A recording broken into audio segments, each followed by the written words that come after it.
Mr. Clerk, would you take roll call, please? Dave Abdallah. Here. Bill Bazzi. Here.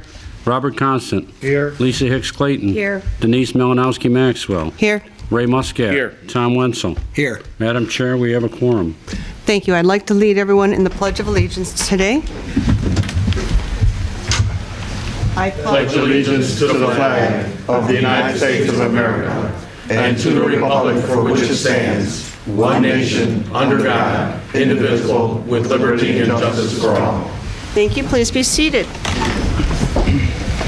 Next item on the agenda is the approval of the agenda. Madam Chair, Councilman Constant. I move that the agenda for the order of business of the December 11th, 2018 City Council meeting be approved with the additions of item 8D and 8E. Support. Supported by Councilman Bazzi. Is there any discussion? All those in favor say aye. Aye. Those opposed? The ayes have it. Next, we have approval of the minutes from... What? Sorry. Oh, next we have approval of the minutes from the regular meeting of November 27th, 2018. Madam Chair, Councilman Abdallah. I motion that we approve the minutes of November 27th, 2018 regular meeting of the Dearborn Heights City Council as outlined in item 4A. Second. Seconded by Councilwoman Hicks Clayton. Is there any discussion? All those in favor say aye. Aye. Aye. Those opposed? The ayes have it. Next, we have public hearing and comment on agenda items. We ask that you come to the podium, you state your name, address, limit it to 2 minutes, and please do not repeat what anyone before you has said. You need to bring something new every time. Is there anyone? Hello, my name is Dana Werner. I live on Gertrude Street. I'm commenting on the new business license for the Auto Mania LLC business. We do not need another auto business on Van Born, let alone one that will most likely sell used cars. There are so many, whether it is their primary business or a secondary business, nearly every single auto business is selling used cars. And when they don't have enough room from their parking lot, they put them on the public right-of-way. In many, it is limited in the entryway to the neighborhood. I can't imagine how difficult it is to put an emergency vehicle into that in some of these streets with the vehicles that are parked there, and they are many times because of the businesses there. Whether this business is their intent or not, we do not need another business. They have been traditionally bad neighbors. Thank you very much. Any further discussion or any further comment? 2 minutes. State your name, address, and try not to repeat. Good evening. My name is Hassan Bazzi. I live on 26453 Sheehan. Dear City Council members, my comments tonight pertain to the item 11B on tonight's agenda, which is the marijuana proposal. We're here to raise our concern about the marijuana approval in terms to bringing it to our city. With the recent legalization of marijuana by the state of Michigan, we will soon attempt to bring this product into our city and our community. We must keep in mind the challenges that will present themselves with ease to access to the substance. We were discussing last night at the school meeting regarding drugs, the negative impact that these types of substances have on our children. As many of us are aware, our schools are facing a dangerous and increasingly common drugs problem. Our youth are beginning to experiment with drugs at a very young age. To allow the sale of marijuana in our communities would be a dangerous gamble and a step into the wrong direction, especially when considering the future of our youth. This is the time for our City Council to show that we were not wrong in placing our trust in them, to put our communities first. Please do not vote for this proposal. Thank you. Madam Chair, if I may, we're not allowed to comment back. No, I mean, it's not voting against, that's what I mean. Oh, okay, I know what you're going to say. Go ahead. Basically, the proposal that is on basically would prohibit marijuana establishments in the city. So that is what item 11B does. It doesn't permit, it would prohibit, just to clarify. So if you vote, you want to clarify if you vote with it. Okay, any other comment? Please step to the podium, name, address, and 2 minutes, please. My name is Ali Al-Muna. I live on Nightingale. It's very important for us to understand that as a resident of Dearborn Heights, a father of 3 boys, they go to Crestwood High School. In my opinion, we don't need marijuana in our city. We need to bring safety to the city, not marijuana to the city. We need more hospitals. We need better roads. We already have a lot of issues in the city we need to take care of, not bringing in more trouble to the city. I look forward for you guys to deeply think about what's going to happen in the city of Dearborn Heights when we bring in all these green places around the city. How it's going to have, how much impact it's going to have on the citizen of Dearborn Heights.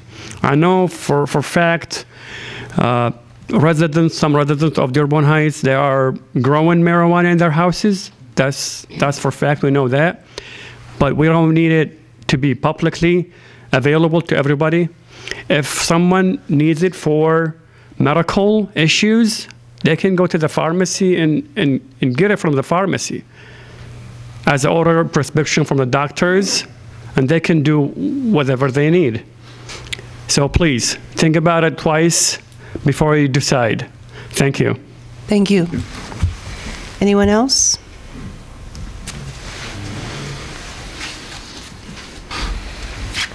Sir? No, he's a typographer. He's a typographer. Okay. At this point, we'll move on. Next on the agenda, we have public hearings and comment on agenda items. Oh, wait, I'm sorry. We have fund transfers and current claims. Madam Chair, Councilman Constant. I move that fund transfers and current claims items 1 through 36 be approved. Support. Supported by Councilman Muscat. Is there any discussion? Madam Chair.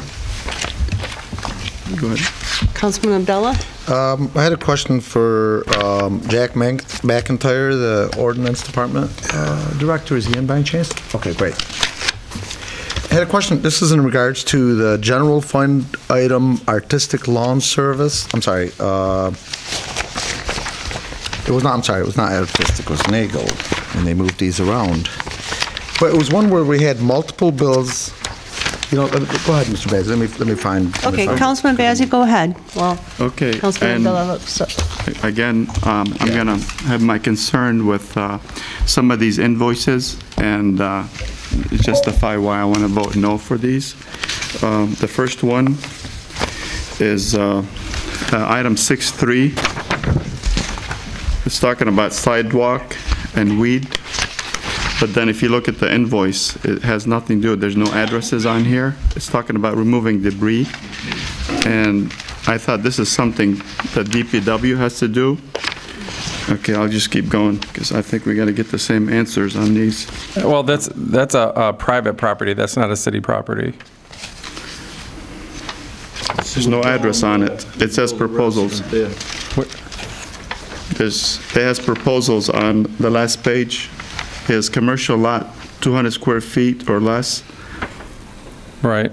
And there's additional square feet footage for, okay, proposal 4 and there's proposal 5. Are you talking about the address, I don't know my glasses, 5152 Beach Daily? That's a private lot. These are all private lots that are, they're given a notice through the ordinance department. They're given 7 days to correct it. If it's not corrected, then we send the contractor there to correct it. These are not city cuts that.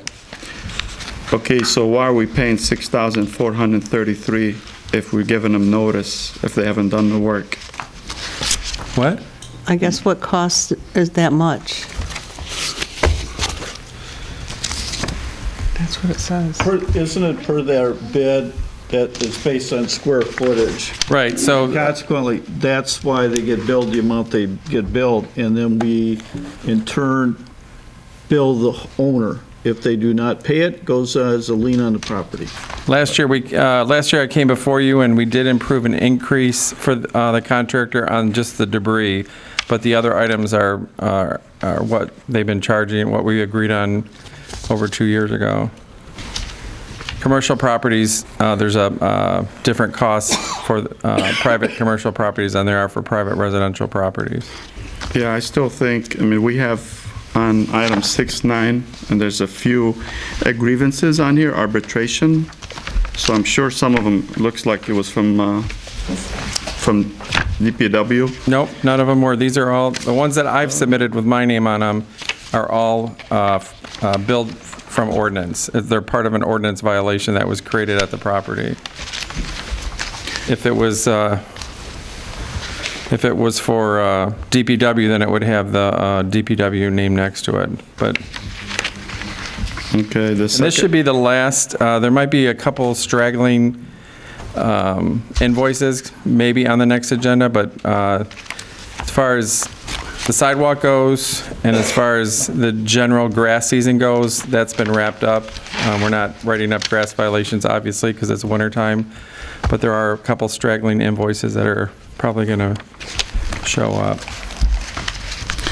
Okay, the second last item is 622. I still have an issue with this company that is housed at DPW, and I noticed that we're going to be discussing this company today. It has a few items. It's one of the items that they want an extension on this company. And again, for the last at least 15 years that we've been using the same company, we're just extending their work. And as you mentioned, Mayor, that's an international company. There's a lot of companies that can do the work in the area. So I still got a concern with that one. Yeah, Councilman, we went out for bids. The bids are being reviewed.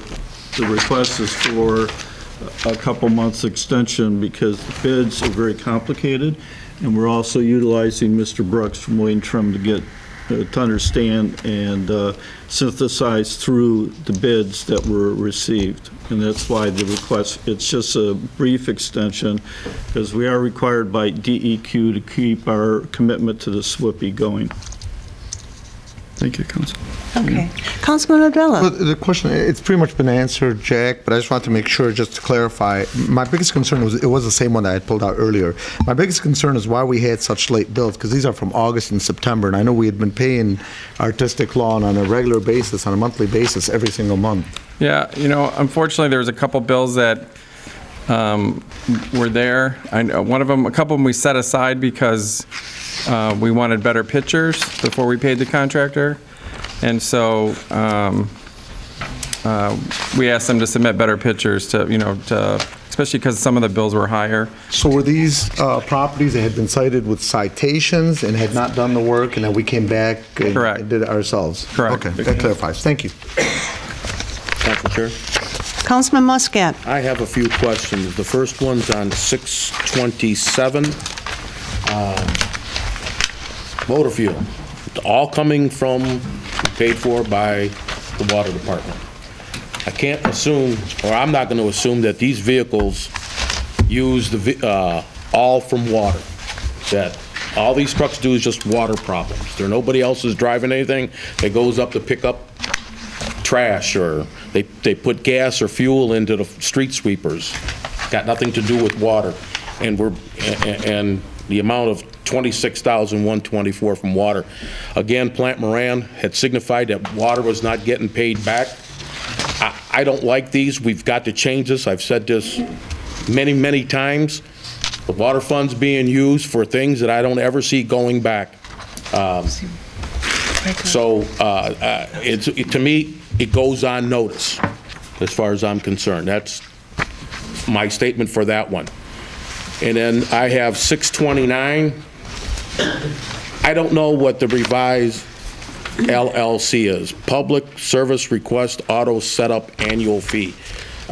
Maybe I missed something and it's just not coming to my mind of what revised LLC is. There's no signature. Does anybody know what it is? Also, there's no authorized official signing this one. Okay, the one that's for the motor fuel, there is a monthly allocation that's billed to the other departments for the motor fuel. So if you want to see those allocations, you can feel free to come into my office and I'll show you, but it's calculated monthly. Again, when we get paperwork like this, and to me, it tells me requested by water department. It should get broken down already of what everybody pays. I shouldn't have to be thinking about who's paying for what. And these are to the residents when they see these things online. This is put right on here on the back of who pays for what. Because I sure don't know, and I don't think anybody else knows. Okay, if somebody fills up an F-150 with gas and if they're going from job to job that's not even water related, we don't know that. I don't know that. Okay, and that's the, I mean, this is easy things to do. This is not a hard thing to do. And I've said this time and time again, but I guess I must be someplace else if it's that difficult. Councilman, I did request Director Zimmer to be here tonight in an email to answer this for us, but he apparently is not here. We didn't get your email. It was sent around noon. And so if we had gotten more advance notice, I'd made it. You have to be aware that he's in the form of retiring, so he's using a lot of his remaining days. If you had given us more advance notice, we might have been able to accommodate you. Well, I guess at this point, we're going to request him to be at the rest of the meetings as long as he is director. He may be retired, but we'll talk. We can talk afterwards. But on this item, in all honesty, Councilman, one difficulty is this is the payment to RKA Petroleum for the gas. So Correct. The gas hasn't been used yet. So we can't give you an allocation of how this gas is going to be used before it's been used. We would be more than happy to sit down with you. We've talked with the auditors and on the allocations, and we're working on that right now. And Linda, the controller, and I have had discussions with Plant Moran in regards to it. This is where our fleet management system would come in very handy for us. But I accept that for the time being. But it just that it hasn't slipped my mind at all, and I'll be looking at it closely. Again, going back to 629, to revise LLC. Can anybody tell me what that is? Yeah, it's something that council approved last year for the website. Council approved the website, and then they approved the app. That rings a bell, yes. And why the app came so far later is because we wanted to wait for the website to be up, and now they're working on the app. That does ring a bell. I thank you very kindly. The last one is on 635. We get a bill from one of the attorneys, Fakey versus West Bloomfield Township. Now, why are we paying Fakey versus West Bloomfield Township? What page are you on? Page 6, date 10/15. Down at the first one in the lower section. $415. It's $27. Yeah. It's right above 415. It would appear that was an error in terms of how it was put in. I know that Seacrest Wardle also represents West Bloomfield Township, but you can see that there's a whole line of matters pertaining to Nabil Fakey. Well, I understand that, which appear to be, you can see there's also Fakey versus Dearborn Heights in the same line of items. I'm not disputing that, but I'm disputing we're getting charged for Fakey versus West Bloomfield. Well, there was certainly an error in terms of the way it ended up being put in. But so we need to readjust. We need to send that back and adjust that $27. It could be where it looks like it's a typographical error. It doesn't look like at all like that. Then we still need it back have them documented at least to be something that's proper. Just don't say no. We're going to pay it. I'm not going to pay for somebody versus another city. Right, but it appears that it has to do with our city. Let's send this back and get it recorded and changed. That's simple. Well, perhaps what would be prudent would be to, I'll ask Mr. Roberts for clarification and just deduct $27 from the bill. Yeah, I mean, if it's legitimate and it's got something to do with the city, I don't mind paying it, but, I mean, what I'm looking here, it's got nothing to do with Dearborn Heights. No, it's a tax review. It's a fighting But it's still assessment. nothing to do with Dearborn Heights. Yeah, but again, there's like 7 straight entries that all have to do with this particular matter under Nabil Faqih. So there's 1, 2, 3, 4, 5, 6 matters, and in 3 of them, they're referred to as Faqih versus DH, Faqih versus Dearborn Heights, Faqih versus Dearborn Heights. Correct. All right, and there's only the one that says Faqih versus West Bloomfield Township, which to me looks like an error was made when it was input when they were doing their billing. I'm not saying that it wasn't an error. I'm just saying it needs to be corrected. If it was West Bloomfield, then it's got to be charged to West Bloomfield and not us. So that's all I'm bringing it to someone's attention here. I mean, that's... Yeah, just... Okay, next we have Councilman Constant.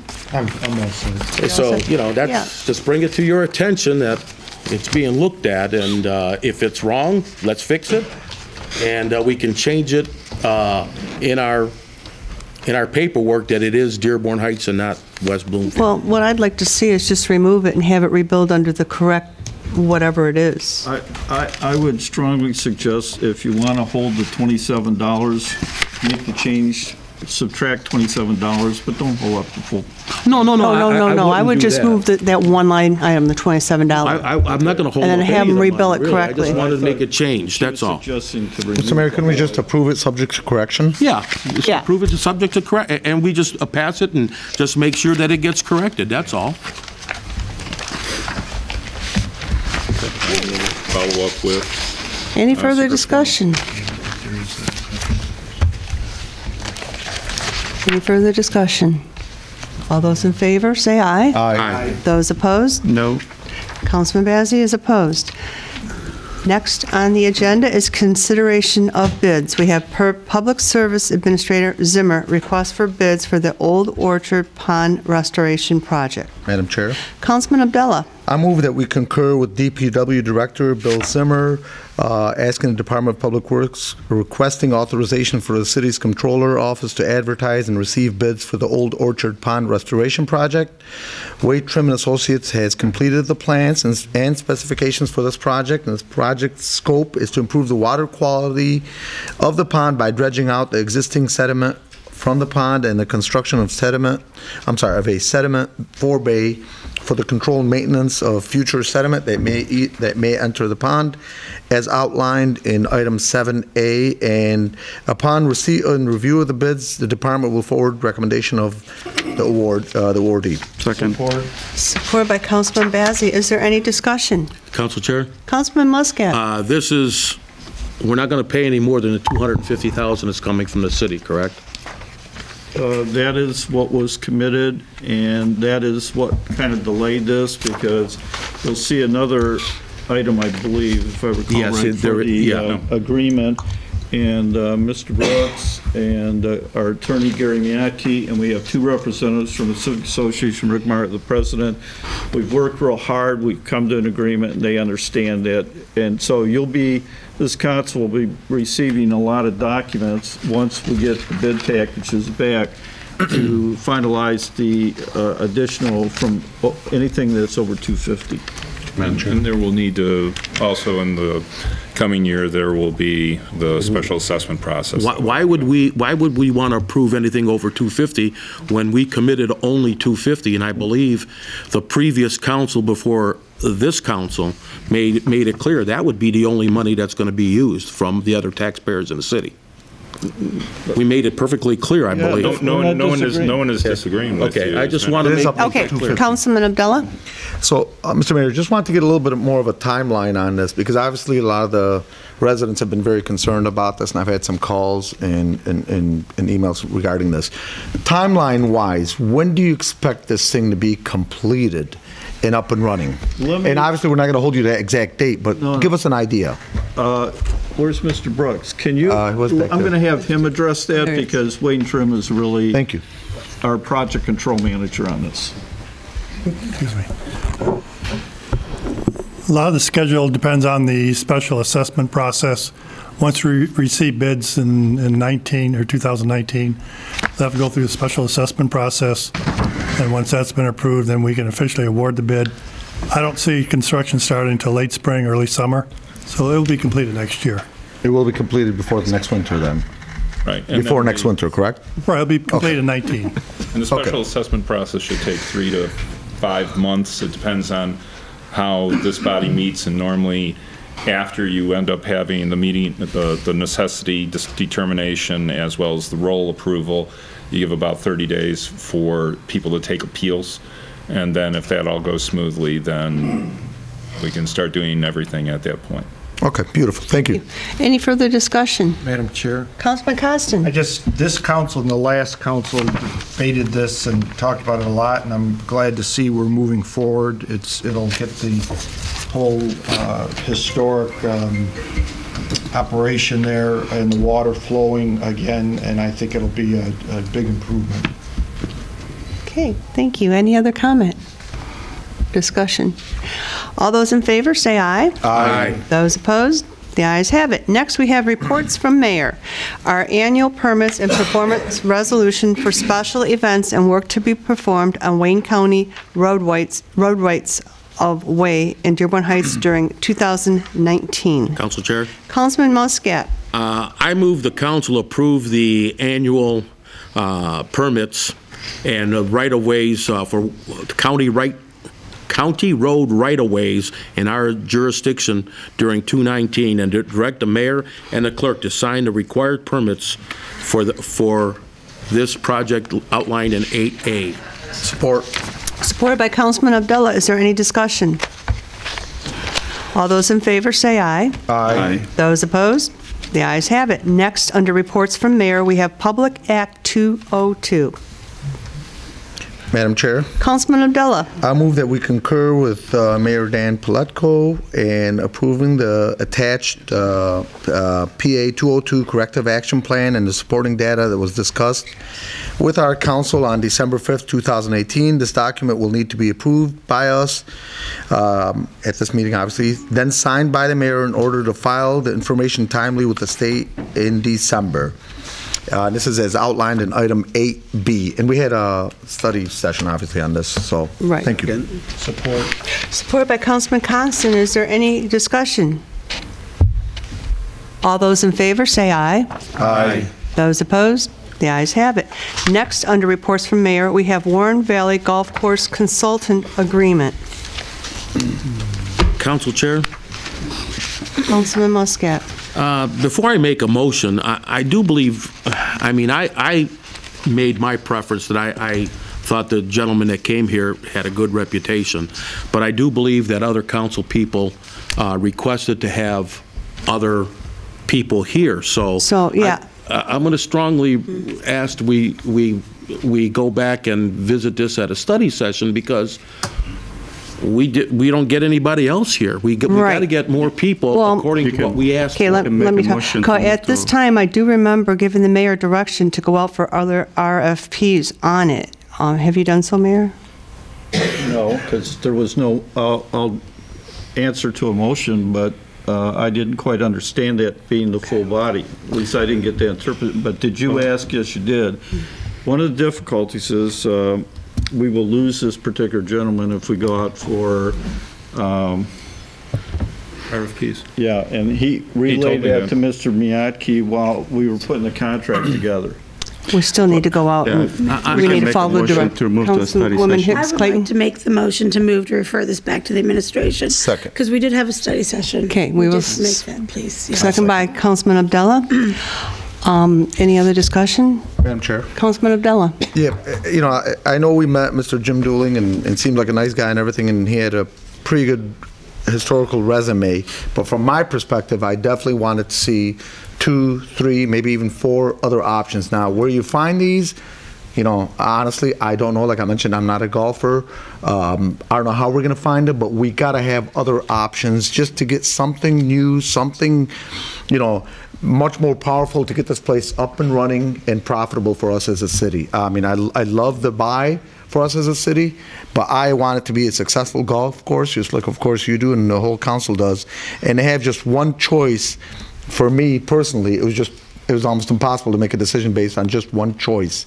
And so I would love for administration to find us 2 or 3 other choices, have it at a study session, and then give us better choices to be able to make a better determination. Okay. Thank you. Thank you. Any other discussion? Okay, all those in favor say aye. Aye. Those opposed, the ayes have it. Next item on the agenda is the TPOAM contract. Madam Chair. Councilman Abdullah. I move that the council approve the final agreement between the City of Dearborn Heights and Dearborn Heights Public Employees Association, otherwise known as TPOAM, for the years 2016 through 2021. Second. Second by Councilwoman Hicks Clayton. I do have to say the rest just in case. In addition, you'll find 2 memorandums of understanding, MOUs. The 2 pages are changed from the other versions that our body read are pages 34 and 35. There was changes in the language, which we'll get into that in a second. And this was in regards to the 5-day work week, which was struck out. And it is recommended that the council approve the contract and the 2 MOUs as outlined in item 8D. Second. Now, my understanding is item 8D is just the TPOAM contract, and the addendums go on 8E. So we could do them together or separately? We have them separate. Yeah, the extension. Because we got 2 separate ones. There are 8D and then there's 8E. Right, so this one, I didn't mention anything about the non-union employees. Okay. There's 2 pages. Okay, and then seconded by Hicks Clayton. Just for clarification, if you're going to, and I certainly, as long as they get approved, you could do each MOU separately or what have you. But there's actually then going to be 3 motions. You have the contract, the 2 MOUs, and then it's always been tradition to extend these benefits to the non-union, and that would be the 3rd. Well, that's on item 8E. That's on 8D already. That's 8E, so it's all by itself already. Yeah, because this is 8D we've got right now before us. Is the MOUs included or not included under 8D? It's under 8E. No, it's not. No, it's not. 80 is, 80 is this page right here, which is the extension of retirement benefits. Retirement benefits for whom? Non-union. That's what 80 is. Why would you put in They weren't non-union people with union people? Okay, why don't we just make it just the actual contract for 8D? Then I will not sign it if it doesn't include the 2 MOUs. If the council gives you direction, then you would have to. Council Chair? Yes. I mean, we're agreeing to a union contract here, not to a non-union contract. Okay, at this point, let's just do 8D as the TPOAM contract by itself. That's the way. Second by Councilman Bazey. Is there any discussion? Madam Chair. Councilman Wenzel. Now, by removing the 30% pay increase for a 5-day work week, are we saying that there's no chance of having a 5-day work week before the end of 2021, or is that going to? It would be reopened and renegotiated if we decide to go to a 5-day work week. Yeah, but there's no pre-agreement as to what we would pay, because a lot of us, as you remember with the study session, we felt like that's a barrier to go in the direction of a 5-day work week, which I'll say publicly I'm in favor of. Right, so am I. That's what I just want to make sure in the event we do that, we can do it before 2021. Okay, thank you. Okay, so at this point, we all agree that 8D is the TPOAM contract by itself. Is that correct? Yes. Okay. Council Chair. And then the memos of understanding will be voted on next. Council Chair, we have a... I would suggest that you do these together. I mean, the letter We've decided not to, I'm sorry. Well... We're not going to. Oh. Everybody has voiced their opinion. They want to vote on the TPOAM union contract by itself, and then the memos of understanding will come next. Okay. At this point, is there any further discussion? So is the clerk going to record that? Mr. Clerk, are you clear on that? that this is only the TPOAM contract with the paragraph that was struck out in regards to the 30% for 5-day work week? 8D, yes. Okay, 8D is that. Okay, now that we understand that, any further discussion? All those in favor, say aye. Aye. Those opposed? The ayes have it. The contract has been passed. Next, 8E is the memos of understanding.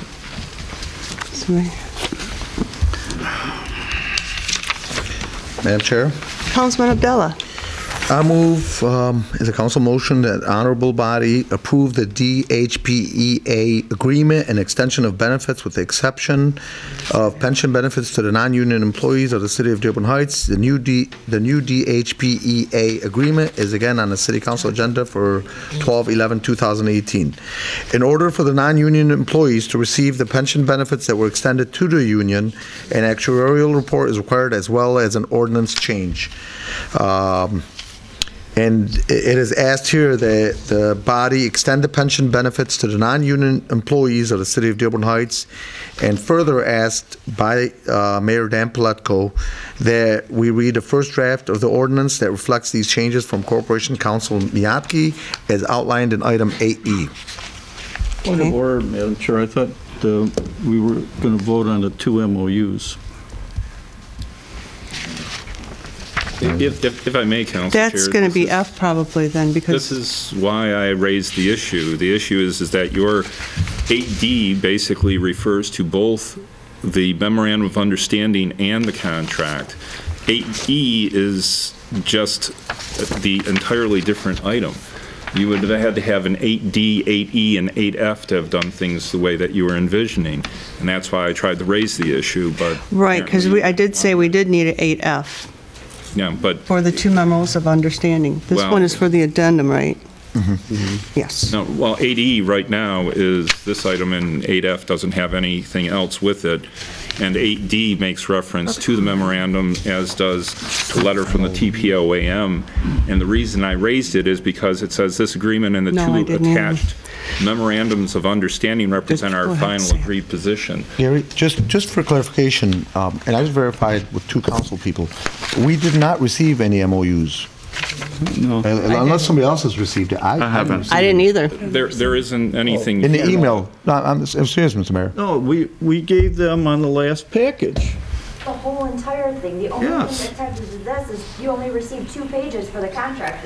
Right, the change. You have the actual contract and MOUs from the Previous, okay. I just want to clarify, because we did not receive it. And there's nothing secret or... No, I understand. I'm just clarifying as to why there's possibly this confusion, because in the email that was sent from the administration, from your office, it had changes in the contract, and it had the number 8D and 8E.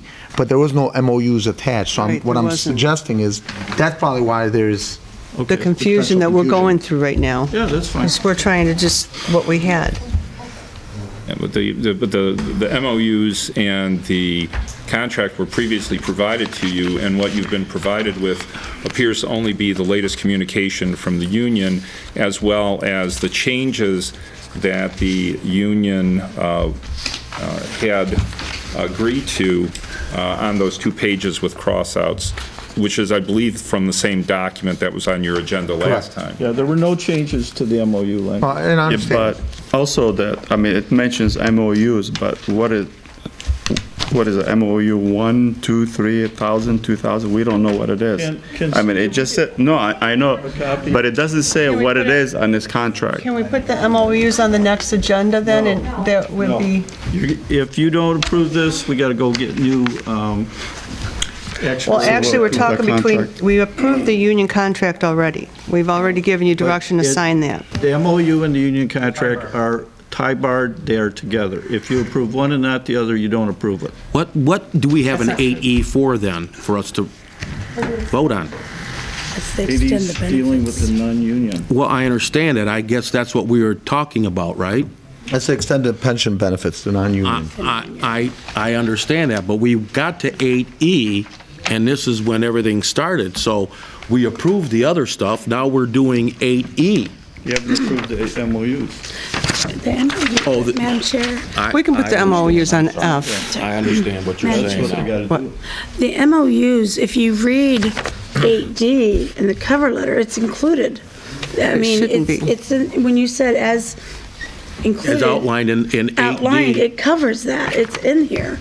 Yeah, but even though it's not attached, and it really should have been. Council chair said we are handling those things separately, so your motion was only That was supposed to be separate, because we're talking union and non-union. Is 8E part So of the that's why we have to do that, they have to be 8E separate. is not related to the MOUs. Okay, 8E is not related to the MOUs. Okay, it's only with dealing with union contracts, correct? Extending the benefits. Okay, that's all, as for the record, it's only dealing with the union contracts on 8D. So if we approve them, I don't think we're... Exactly. We should approve them and then go on to 8E and do 8E. It's going to be separate. I guess that's our concern. Well, are the MOUs, point of order, included or not included in that last motion? Okay. If it's as outlined as 8D, it would be, would it not? No, it doesn't look like the city, and I would, especially with the statements that were made, that they were not included, I would take that to mean that they were not included, especially if I was the city clerk. But obviously I'm not, but the council secretary is shaking her head no, so. I think you made the Mr. Abdullah. MOUs. And if you could read the last paragraph of 8D, it would cover everything, I believe. Yes. Okay, but are you guys all in agreement to cover everything? Okay. Amend your motion. Yes, just amend the motion to MOUs. Just include the two MOUs, just want to make sure. Yes. Okay, so I amend my motion just to include the two MOUs as outlined in item 8D. Thank you. I second that. Okay, support by Councilwoman Hicks Clayton. Is there any further discussion? All those in favor say aye. Aye. Those opposed? The ayes have it. Next, we do have 8E, which is the addendum. Councilman Abdullah, did you want to read that? Sure. I already read it, okay. I motion per motion 17-414 that our body approve DHPEA agreement and extension of benefits with the exception of pension benefits to the non-union employees of the city of Dearborn Heights. The new agreement is again on the city council agenda, as I mentioned, and in order for the non-union employees to receive the pension benefits that were extended to the union, an actuarial report is required as well as an ordinance change.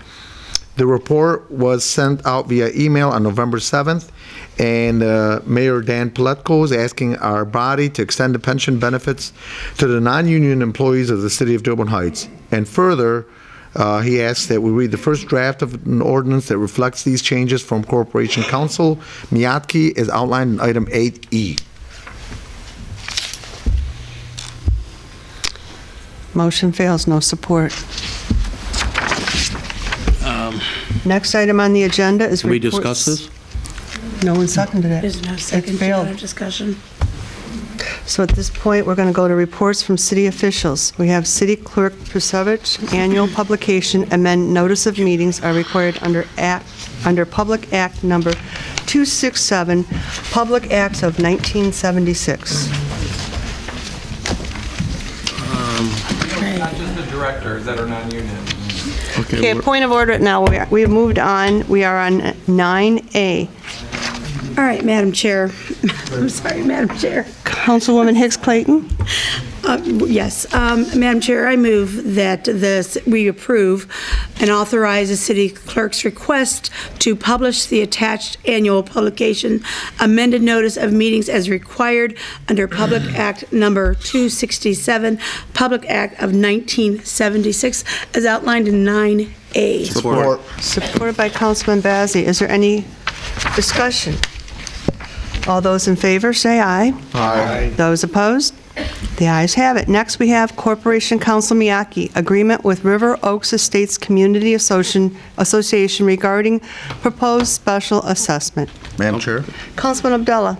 I motion that we approve the agreement between the City of Dearborn Heights and the River Oaks Estates Community Association relative to the access to undertake a project to improve the old orchard pond and to authorize Mayor Dan Paletko and City Clerk Prusevich to execute the agreement on behalf of the city as outlined in item 9B. Support. Supported by Councilman Bazey. Is there any discussion? All those in favor say aye. Aye. Aye. Those opposed? The ayes have it. Next, we have Fire Chief Brogan, permission to accept MI Wish grant purchase monitoring equipment. Council Chair. Councilman Muscat. Move council to accept the MI Wish grant through the state as outlined in 9C. Support. Supported by Councilman Bazey. Is there any discussion? All those in favor say aye. Aye. Those opposed? The ayes have it. Motion is carried. Next, we have Police Chief Bolton Torney, 11 Black Hawk concealment holsters, 11 Smith & Wesson MP 2.0 compact 45, and 8 Smith & Wesson .45 request to purchase and pay. Madam Chair. Councilman Muscat. I move council agree with Police Chief Dan Voltatorni on the purchase of the equipment stated in 9D and outlined in 9D. Support. Any discussion? All those in favor say aye. Aye. Those opposed? The ayes have it. Next, we have Police Chief Voltatorni, 10 fully equipped primary weapon systems for Tactical Response Unit. Request to purchase and pay. Madam Chair. Councilman Constant. I move that we concur with our Police Chief Daniel Voltatorni and approve the purchase and payment of the items as outlined in 9E. Okay. Support. Supported by Councilman Abdullah. Is there any discussion? Madam Chair. Councilman Bazey. Chief, I have a question. Okay, back, I think was it September, we had agreed to purchase 60 AR-15s. I mean, I noticed these here are addressed, so I'm assuming that they're for the SWAT team. Yeah, there's, go ahead. So, I'm sorry. So, I mean, by looking at them, yeah, I can tell they're SWAT team ARs. I guess two questions is why wasn't this on the previous, back in September when we approved the 60? It's a different quote for a different weapon platform.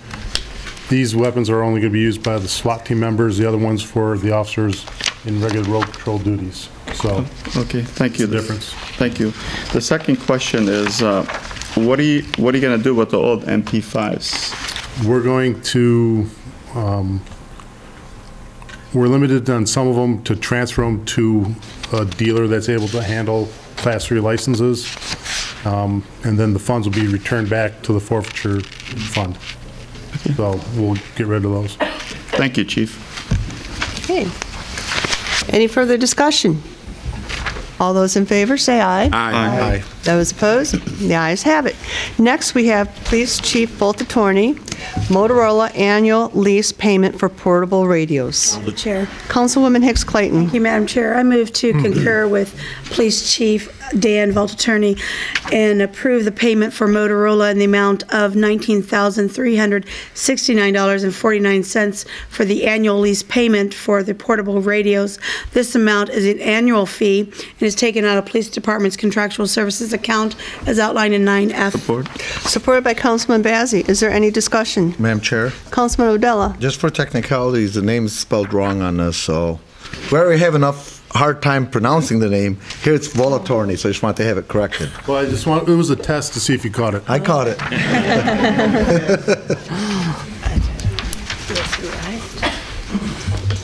Okay. 9G. Next, we have 9G, Public Service Administrator Zimmer, 60-day extension of Nagel Construction Incorporated for sewer cleaning and televising contract. Madam Chair. Councilman Abdullah. Department of Public Works recently received bids for the city's sanitary sewer cleaning and television inspection services for 2019 through 2022. A total of 10 companies submitted bids for these services, and the current contract with Nagel Construction expires on December 31st, 2018. A review of these would not be able to be completed by the contract deadline. Therefore, the DPW Director, William Zimmer, is requesting to extend the current contract with Nagel Construction for 60 days to provide sufficient time to interview the low bidders and make recommendations of contract award to the honorable body as outlined in item 9G. Second. Second by Councilwoman Hicks Clayton. Is there any discussion? Yes, Council Chair. Councilman Muscat. I'm not in favor of extending the contract for this company. It even says right here, for the cleaning and television inspections. I have never seen a television inspection, and we asked for one. Okay, that's one. Number two, these bids went out back in November. Bids were received, and a low bid has already been put in, I believe, by a company called PipeNet. And I don't understand, and I called the references of where PipeNet does their businesses. And it's an outstanding, outstanding company using the modern technology available to them. Okay? I don't understand why it's going to take all this time to get them on board. They're ready to rock and roll, I would believe, as for a company that size. And that's my personal opinion on this. We've, you know, for the time that I've served here at City Council, I've noticed the billing that was done on sewer line after sewer line after sewer line, the same ones over and over and over again. And what we get is they push it downstream instead of pulling it up and sucking it out and getting rid of it. Okay? As far as I'm concerned, the less work we have done by the company we have now, we're going to be better off. That's my personal opinion. Thank you. Councilman Bazey? I concur with Councilman Muscat. I've been voicing my concern also for this company since I took this office back in January. Also, in addition to what Councilman Muscat mentioned, we have a lot of issues with sewer backing up when it rains. So I had a bigger issue, and it doesn't make sense to me still why we're still using this company. They use this, they go clean the same sewers over and over. I mean, I've seen them for the last probably a year or so. And the way it was explained to me is they go for a rotation for a whole year, 2 years, the same sewers, then they move on somewhere else in another part of the city, but it doesn't make sense. So what happens to the previous sewers that they clean? I mean, that was one of the reasons that I'm going to vote no for this extension. We have, as Councilman Muscat mentioned, we have a good company that I also did research on. I called few cities, neighboring cities, they've been using this company, and they have no issues with it. Okay, Councilman Abdullah. Well, just want to clarify something for Councilman Muscat first. You know, the television inspection is what we asked for, so that's going to be in future contracts. No, that was this is in previous ones. No, I understand. But what I'm saying, right now they're going out for bid. Okay, we've already been dealing with Nagel Construction. We're no longer, well, we don't know, but I mean, we're looking at other possible options. And then now, with the new RFPs that we're putting out, we're asking for the television inspections. I mean, it's just a small note. It's not a big thing. But I just want to propose maybe to our council members, I agree personally, another 60 days after what they've already had to get out bids, I think it's too long. So personally, I'd be okay if you guys are with maybe giving them an additional 30 days, because with 10 companies that have already bid, you gotta give them enough time to be able to make sure that they find the right company so that we don't make, God forbid, a bad choice and then, you know, have to start this all over again. So we have to trust our director, Bill Zimmer. You know, if him and his team are asking for this, I'm sure they're not just asking it randomly just so they could pay Nagel another month or two. So just to make it in between, we'll just give them an additional 30 days, and I think that should be enough time, although it's holidays, but hopefully it's enough time. My understanding, one has already been picked. Yeah. Well, there was one that was the lowest bid, and I spoke with them, yeah, I think it was the same company, I'm blanking on the name, but I believe it was the same, yeah. So there was one that was the lowest bid, but again, we don't know what process specifically they go through. In other words, it's not just based on the lowest bidder. There's obviously issues, concerns, conditions, what have you. So we gotta give him the benefit of the doubt and give him some time to make sure he does his due diligence. That's why I called all their references, spoke to everyone for every city, and it's quite a large amount of cities that they do, and everyone is super pleased with them. And I mean, they can't say enough good about them. No, I appreciate that, but what I'm saying, Mr. Councilman, is the DPW director has been doing this for 20, 25, 30 years or whatever it is, maybe even longer.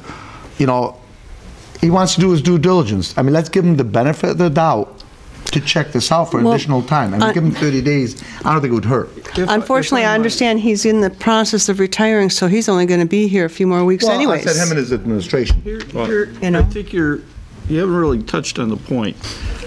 When the contract ends out December 31st, you don't have another meeting till mid-January. We would like to get those on as soon as possible. So let's say that all the timing is right and your first meeting in January, which will be around, I don't know, 12th, I don't have a calendar. I believe so. That would be when you approve. Let's say that between December 31st and January 12th, we end up with an emergency and need to do some immediate. That's why this is here. This is not to extend this thing for a long period of time, but to give us some insurance between when the contract runs out and that first, when you guys approved the new agreement, so we have somebody on an emergency basis in place. Okay, thank you. Councilman Bazey. I mean, I don't have a problem till the first meeting we have in January, but they need to vacate our city from DPW, and we need to have a new company the second week. I mean, the first week that we have.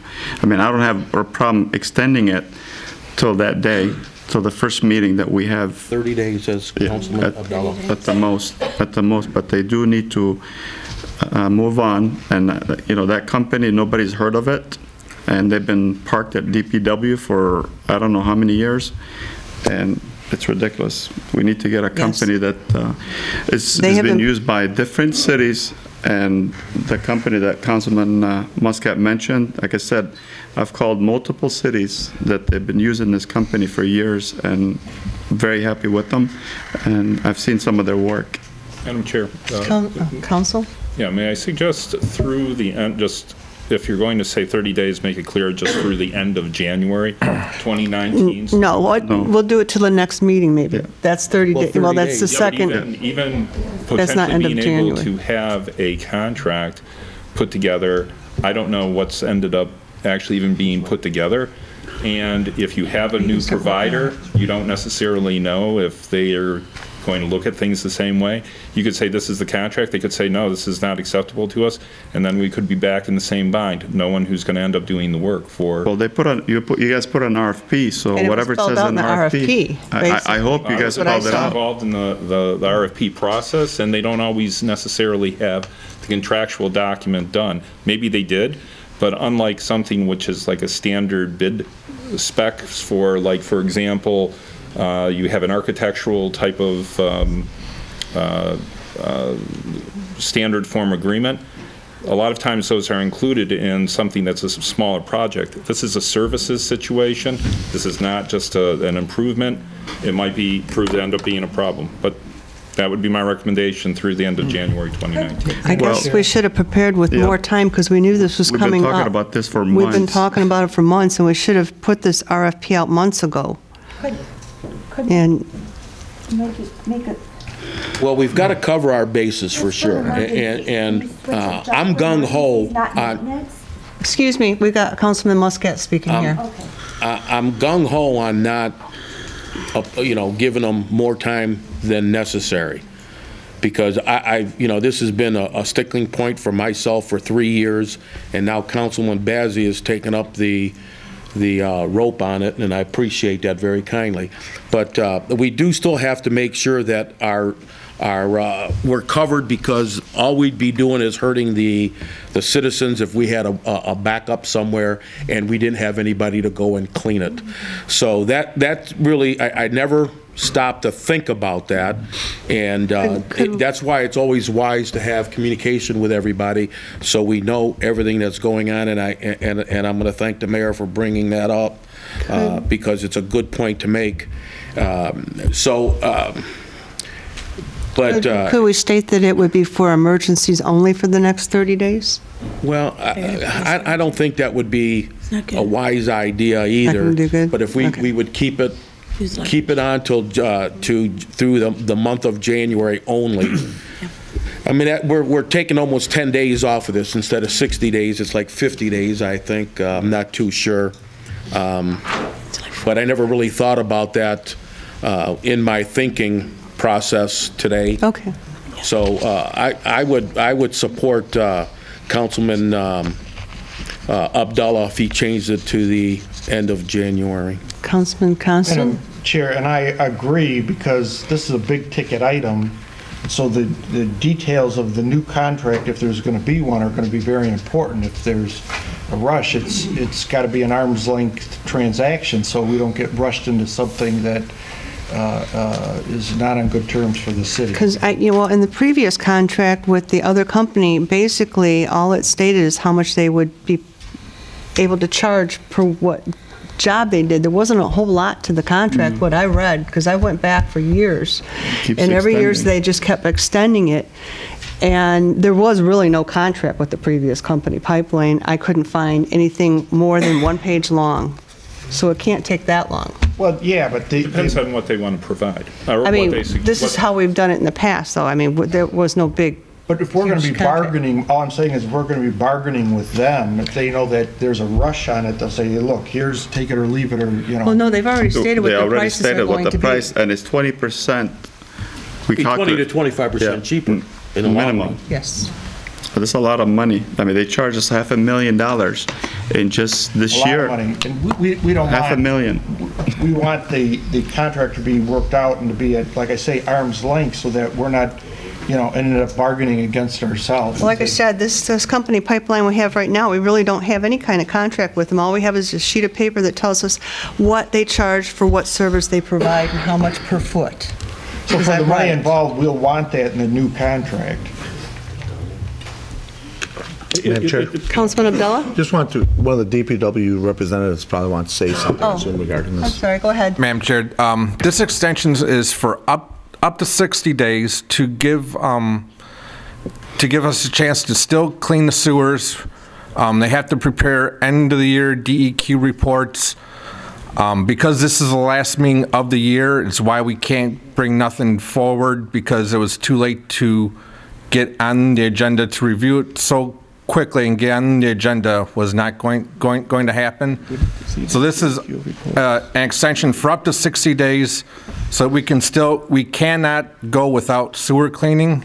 And depending on the contract, you may ask for a study session to review it before you vote on it. It may be the first meeting, it may be the second meeting of January, depending on how this body goes about it. So that's why it's up to 60 days. And then after you approve it, they just can't start right the next day. They just can't start the next day. They're going to need some time. They don't know where anything is in the city. So that's why the extension is for up to 60 days. Madam Chair, the administration is fine with the January 31st date, and that should cover all contingencies. Councilwoman Hicks Clayton? Or change it to what Mr. Blackburn just said, up to 60 days, because it says for 60 days in this. So you could either do through the end of January or up to 60 I say through days. the end of January. End of January. Madam Chair, Councilman Bazey? you mentioned there's a DOQ report. Can we see that after they exit? Yeah, from last year too. We'd like to see that report. And you had to get with Director Zimmer on that. Well, we requested him to be here tonight. Yeah, and if you want this approved, that's why we're approving it. Madam Chair? Councilman Wenzel? Is there going to be any overlapping? Is there going to be one day they stop, the next day their company starts? Is there going to be, that's basically how it's going to work? Yeah, we'll bring back, nothing's going to change until we make a recommendation to this body and you select one of the individuals, and you do not have to select a low bidder. But once that is done, then we contractually, either through a purchase order or through a contract, which you guys would approve, and then, we call the other company. I can't say that they're going to be able to start the next day, but I would think very shortly thereafter. Well, the reason I asked is because Mr. Blackburn, he said that the new company coming in, they may not be able to start right away. They might find some problems getting used to the thing. I mean, is that going to be a period where we're not going to have any sewer treatment available? There should be blueprints of where our sewer lines are. They should be able to start right away without any problem, right? I would think so. And I'm sure any company starting out, I mean, they're going to want to impress us, so. They've done a lot of cities, We just make it a condition right up front. But, Mr. Mayor, just out of curiosity, is Nagel Construction one of the companies that's bidding or no?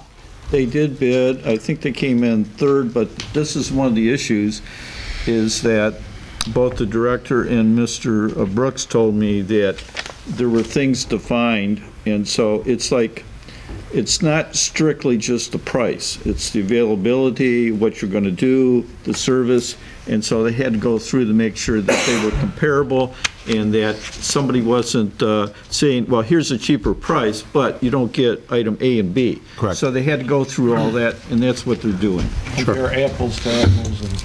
Yeah, because I saw the RFPs, and they did have it pretty well spelled out in there, exactly how much they charged per foot for what job they were doing. All of them that put in the bid filled that out. Madam Chair? Councilman. Shall I amend my motion then? Yes, go ahead. Okay. So I'd like to amend my motion to extend the current contract with Nagel Construction for a maximum of the end of January 2019 to provide sufficient time to interview the low bidders and make recommendation of contract award to the council body as outlined in item 9G. Support. Supported by Councilwoman Hicks Clayton. Any other discussion? Council Chair, if I may recommend it be a date certain, so everyone knows what, so through January the end 31st. of January. January Not up 31st, to- 2019. Okay. Second by Councilwoman Hicks Clayton. Any discussion?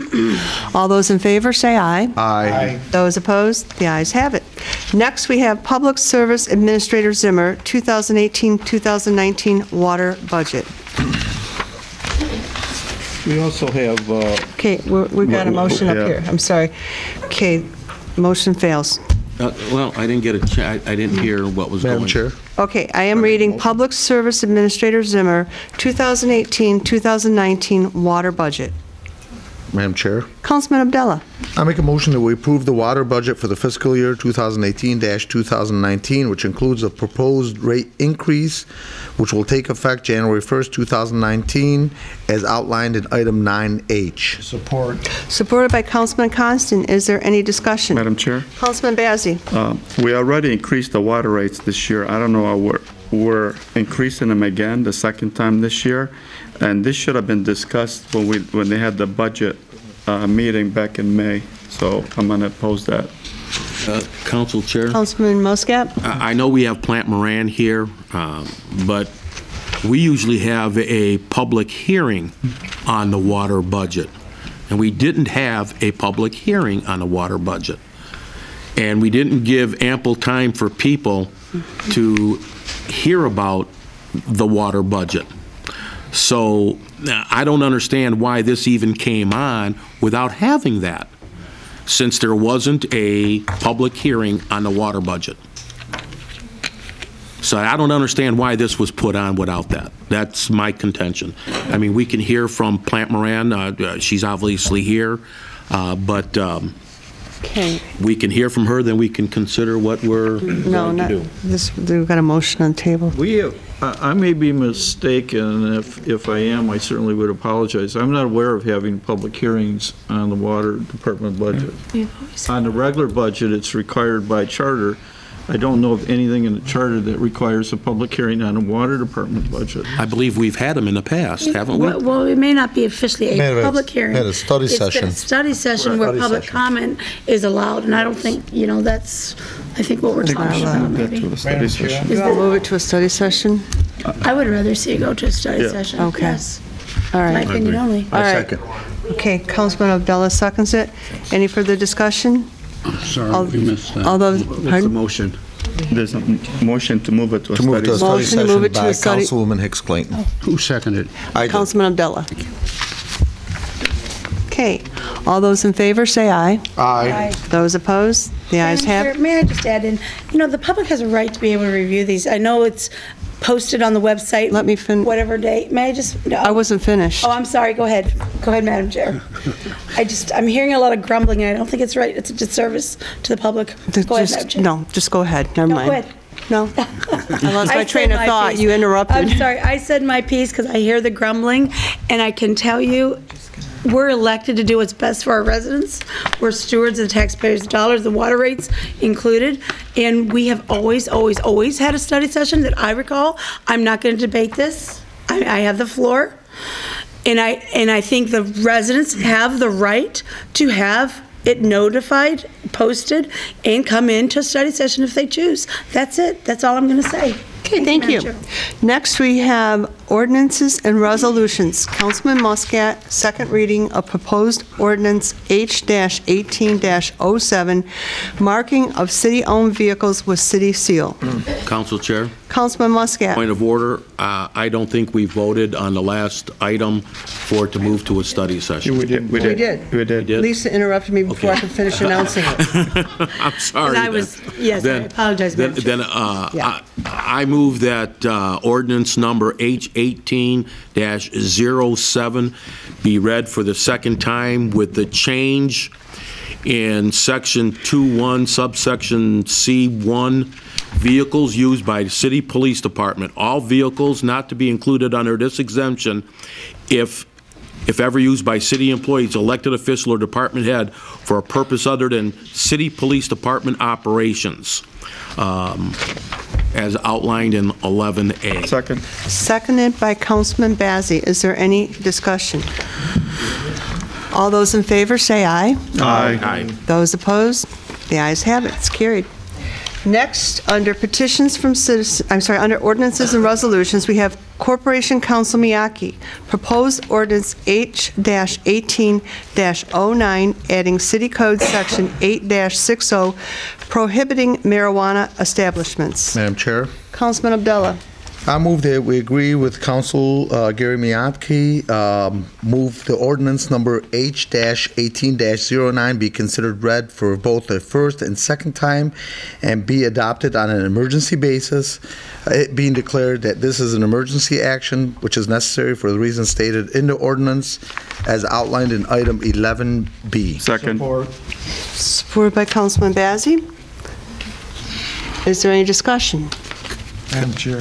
Councilman Constant? Yeah, I think with the new ballot initiative that passed, if nothing else, I think it's prudent to wait and see whether or not marijuana is, someone can use it. That's decided at the state level, but the impact that this type of business would have on our city and, it remains to be seen. And so I know that City of Detroit, they had a real problem on Warren Avenue in their business area where there was every 2 blocks a medical marijuana facility. So I encourage everybody to approve 11B.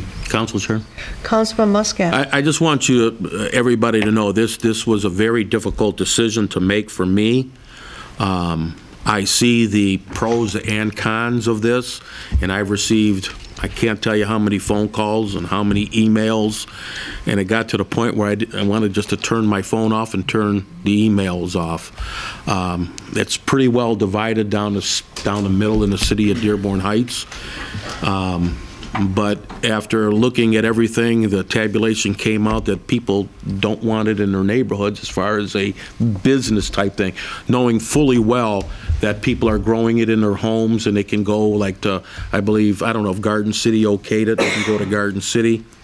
But it was a very difficult decision for me to come up with whatever I'm going to vote on. Madam Chair. Councilman Abdullah. Just want to say I've put in a lot of hours in this, talked to a lot of people, looked up stuff online, read newspapers, went to multiple seminars, and quite frankly, when this thing started, I was 100 million% against anything to do with marijuana.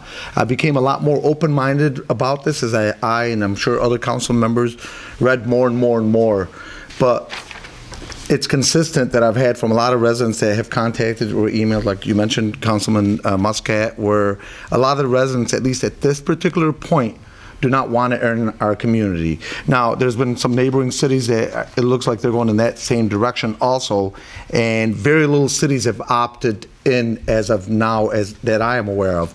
So for me, in our city, until the state, at the state level, put together all their ordinances, all their conditions, all their rules, all their laws, I just think it's too early for us to jump into this and then have to fly by the seat of our pants trying to make corrective action. In addition to that, I know, with our police department, I'm not sure at this particular point, and I would love to hear from our chief, if they are prepared to be able to deal with something like this. And I know we spoke with the chief before when we had study sessions on this, and I know they were not in favor of something like this. So at this particular point, I know some people may not like it, but I just don't favor it in our city as we speak today, but I would love to hear from our chief.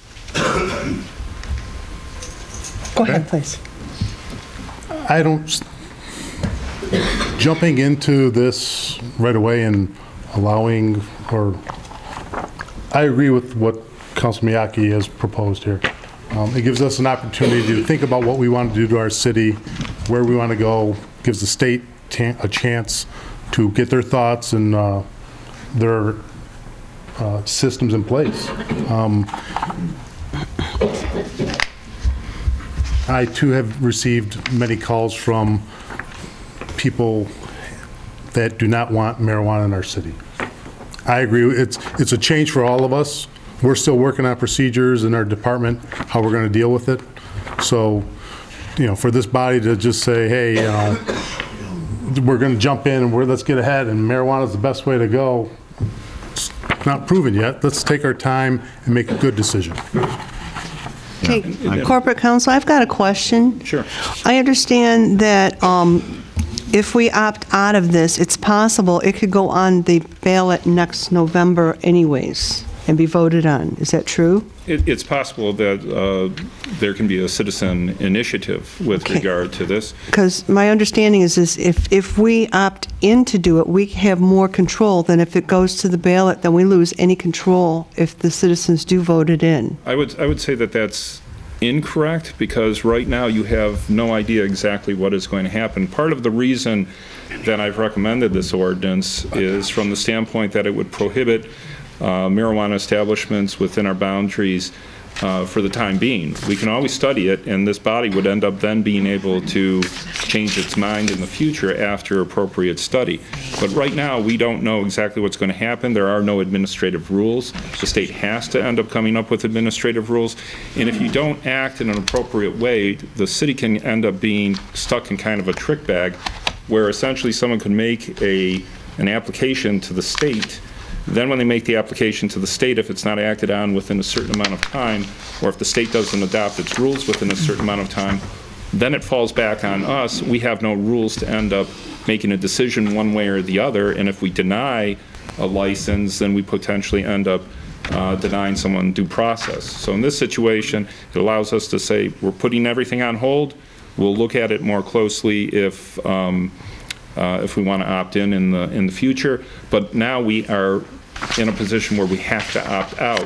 Otherwise, establishments can end up being put into the city whether or not we want it. So we have to end up doing a prohibition in the first place in order to stop that from happening. Yeah, because I understand the state's not going to do anything for a year anyways. Is that correct? And that could be the problem. They could take longer than that, and then it falls on us under Section 16 of the Act to end up actually dealing with the application, and then one could end up saying, well, wait a second, they didn't end up having the rules. Who knows how that will end up being looked at by the court? The court could sit there and say, no, they could end up putting their applications in right then, and now you have to consider them to end up being kind of grandfathered in.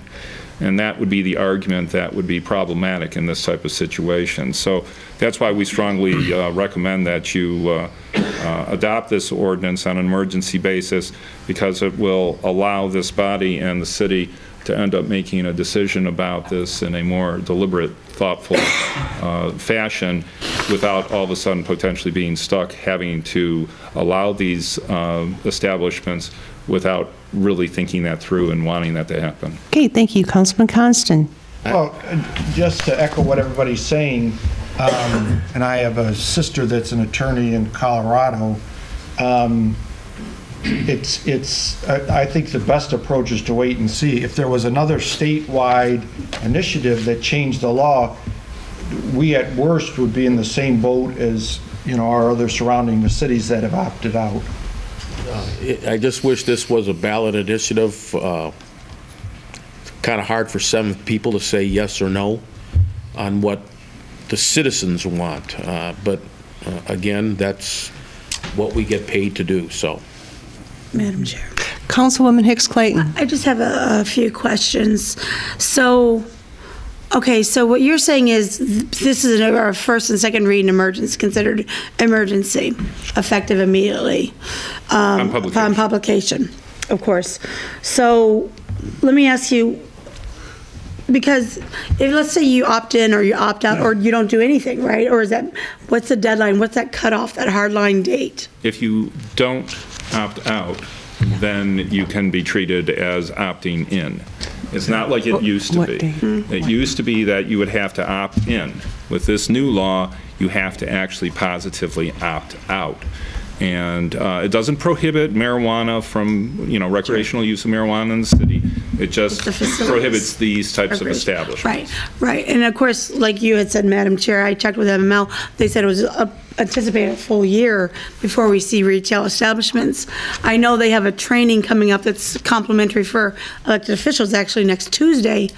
And I did review the voting records. I mean, we had like 5,900 votes, plus it supported Prop 1. But you're saying this has to get done, so we're, not, I think it should be a ballot initiative. I think the voters should, but we don't have that kind of time, it sounds like. Well, the difficulty what was it again? Didn't they, the majority of the residents voted in. Yeah, the numbers that had voted yes from the residents were around, it was around 10,800. Yeah. And ones that had voted no was probably closer to about 8,400, as I recall, add or subtract a couple hundred. But I just don't think our city's ready for it yet. Once we're ready, we'll decide at that particular point. I just personally don't think our city's ready to have marijuana in our city as far as dispensaries, growing facilities, and would have the infrastructure. Madam Chair, I would note that even people who voted for with the idea that the municipalities would have the ability to opt out. Sure. Just because someone would vote for Proposal 1 doesn't mean they would want the city to end up having dispensaries within it. They may say, look, it should be treated the same as alcohol, but I don't want those types of businesses in the city without people thinking it through. Yeah, because, go ahead, Councilwoman Hicks. Just for the police chief, because my concern too is always the impact on law enforcement. And so you've already supported this ordinance. My question is, though, even with your bordering communities, let's say, that do have established retail shops, isn't it still going to be problematic for us because it's the control factor is going to be, I mean, people don't stop at a boundary, a border, and say, how is that going to look for you guys? Or that's my concern too. Well, it all depends on where it's a shopping issue. Yeah. We just don't want the shops right now in Dearborn Heights until we actually think about what's going on. If I want to go to Garden City and use their Kroger, I go to Garden City and use their Kroger, but I don't, want to buy my weed in Dearborn Heights yet. Because we haven't really thought about and deliberated on where we want these businesses. It's already in our neighborhoods. And our council. Well, because it's, so this is just one issue. There's other things we need to be concerned about, noxious odor ordinances, stuff to get these things out of the neighborhood. So it's not just, do we want these businesses here? It's a whole idea behind how we want our neighborhoods to be. So there's our neighborhoods and there's our commercial businesses. We need to think about the big picture, not just worrying about the commercial area.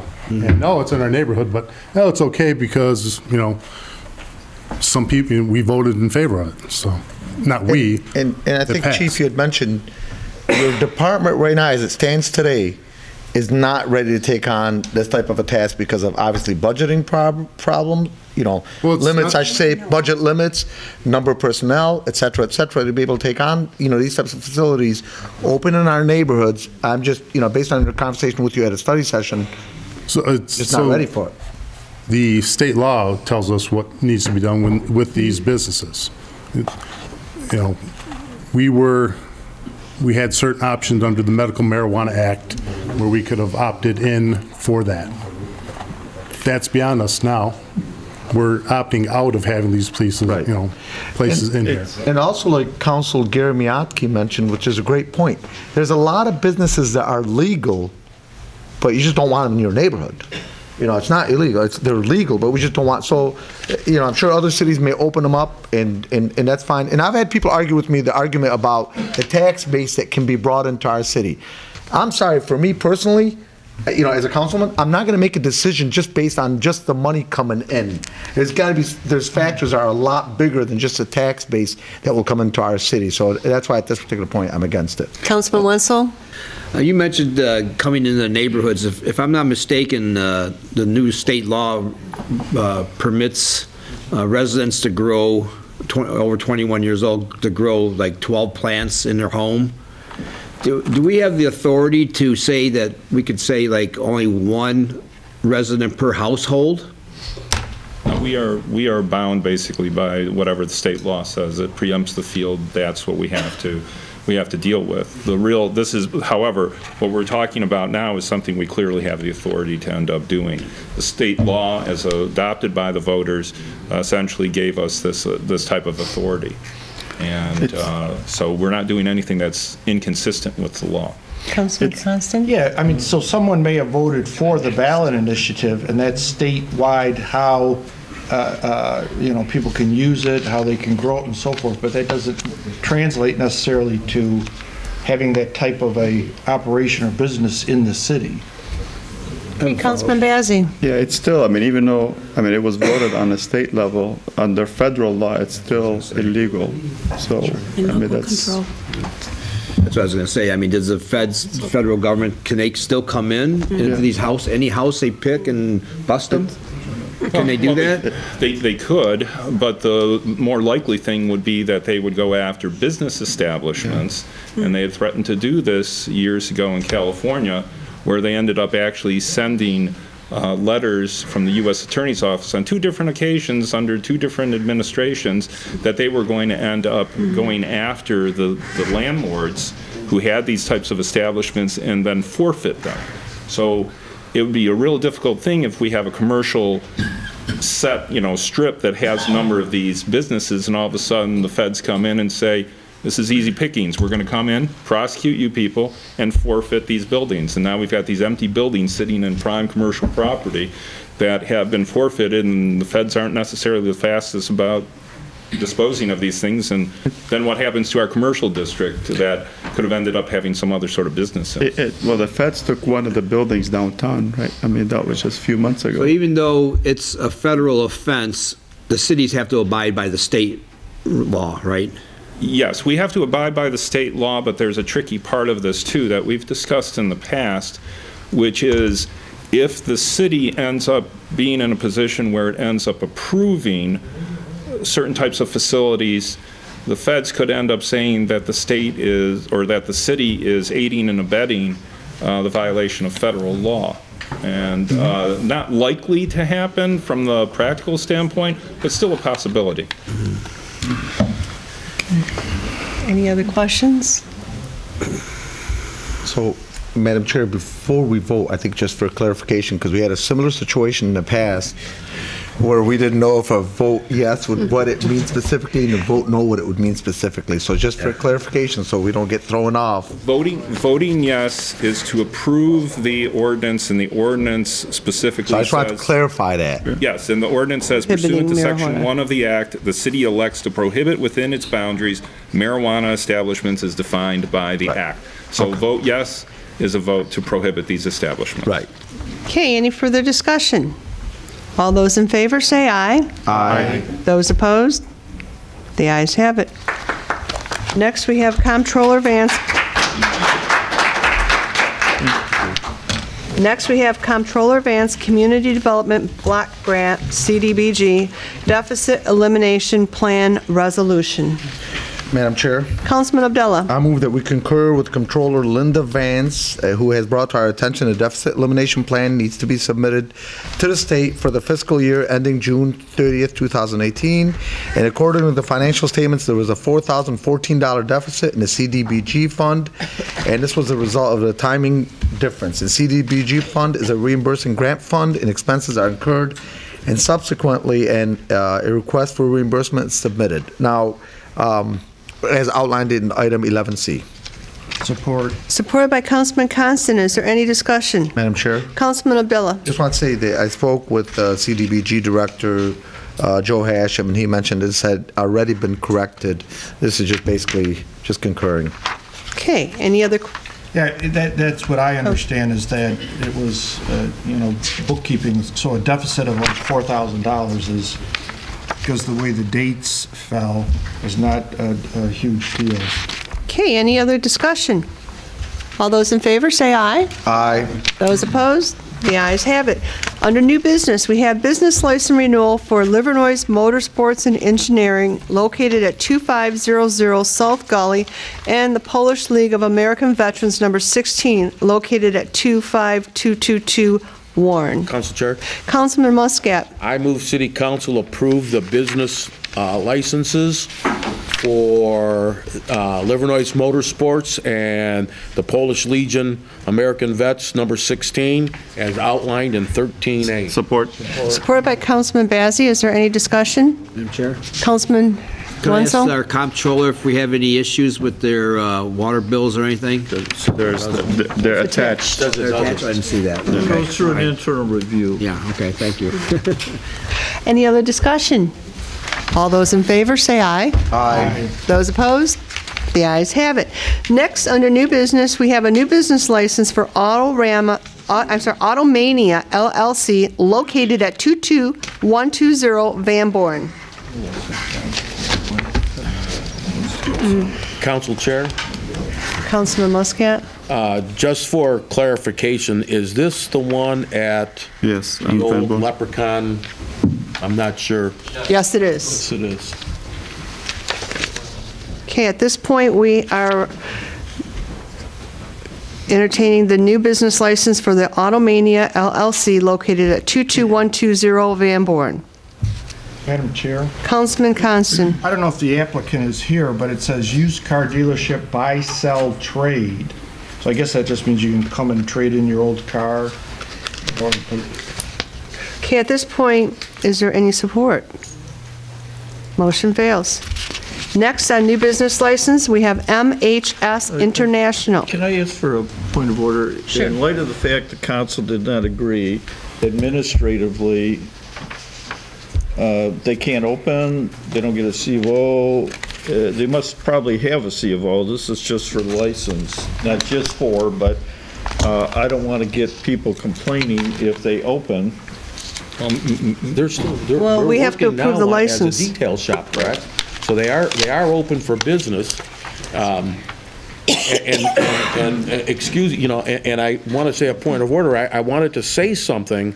I don't know if I could have said it without, making a motion to approve this, but I drive down Van Born a lot, and I'm sure a lot of people down. I know Tom does. I know Councilman Constant does because you live in that area, and I travel that way back and forth to Allen Park quite a bit, and I've been seeing a big influx of cars there with no license plates on them, and to me, it seems like this place has been doing this type of work without a business license. At least it appears to be on the surface. I'm not going to say that they were, because I can't say that with a good degree of accuracy. But they're in business doing other things, and I think if we don't approve this, they're still going to stay in business.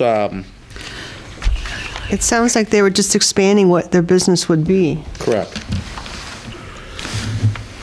So that's, I guess there's no support for it. But Okay, that's what I well, wanted it fails. to say on it. Then we move on to next new business license for MHS International, located at 20475 West Warren. Madam Chair? Councilman Abdullah. I move that we approve the business license for MHS International located at 20475 West Warren Avenue in Dearborn Heights, Michigan. And this is as itemized, and this is for a used car dealer, as itemized in item 13C. Support. Supported by Councilman Bazey. Is there any discussion? All those in favor, say aye. Aye. Those opposed? The ayes have it. Next, we have comments from council members. I'd like to start that out myself. Madam Chair. Oh. Excuse me, I'm sorry to interrupt, but we need one point of record keeping here at the end of the table before we move on. Sorry, I didn't want to interrupt you earlier. No problem. In our notes, I believe, on Ordinance 11A, Councilman Muscat, we did not hear a Effective on publication. Can I make a motion to approve that upon publication? Yeah. Do I get a support? Support. By I Councilman don't want to Bazey. have to come back here and revisit All those this. in favor, say aye. Aye. Those opposed, the ayes have it. Thank you for that clarification. I'm sorry to interrupt her. Not a problem. Okay, next we have comments from council members, and I'm going to start that out tonight by saying I'd like to thank everyone for taking time out of their evening last week to join us for our annual tree lighting. Out of all the years I've been in Dearborn Heights, that last week tree lighting was by far the best Christmas tree lighting ceremony I've been to. The sense of community participation was unbelievable, and we have Deputy Director Kim Constance to thank for making this happen.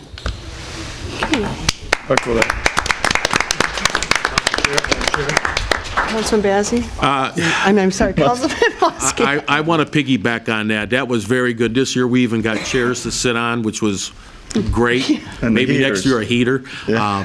But, you know, what hasn't been seen was the work that the DPW workers did. All the hookups, the lighting. Kudos to those guys for working out there in the cold, setting that thing up. Without their tremendous help, this would never go on either. So kudos to the DPW directors that went out, or workers that did that, okay? And that is what I would like to say, is I'd like to thank you to the Building and Maintenance Department for helping me. They had to put up with me all day setting up that event, and I appreciated all of their help and my staff's help, and the volunteers that helped that day and that evening, too. We couldn't have done it without everybody's help, so I thank them. Councilman Abdullah? Just want to add do you have something to add? Go ahead. Go ahead, add that on. Just for Kim, want to let you know that I love the extra touch of the concession stands, you know, with the hot chocolate and the popcorn and all that stuff. It's pretty good. It's a pretty good addition just to warm it up a little bit. And then the heaters was pretty good. The seats was good. From the ones I've been to, this was definitely the best one I've ever been to. The singing from the council members, Yeah, I had to stand next to you. I don't know about that, but I thank you for everything, and I wish everybody happy holidays and Merry Christmas, too. This is actually the first year we ran out of hot chocolate and cookies. I think it was better being outside. Two more. Councilwoman Hicks Clayton? Thank you. Madam Chair, I want to go to something. I'm looking at the business licenses, the renewal.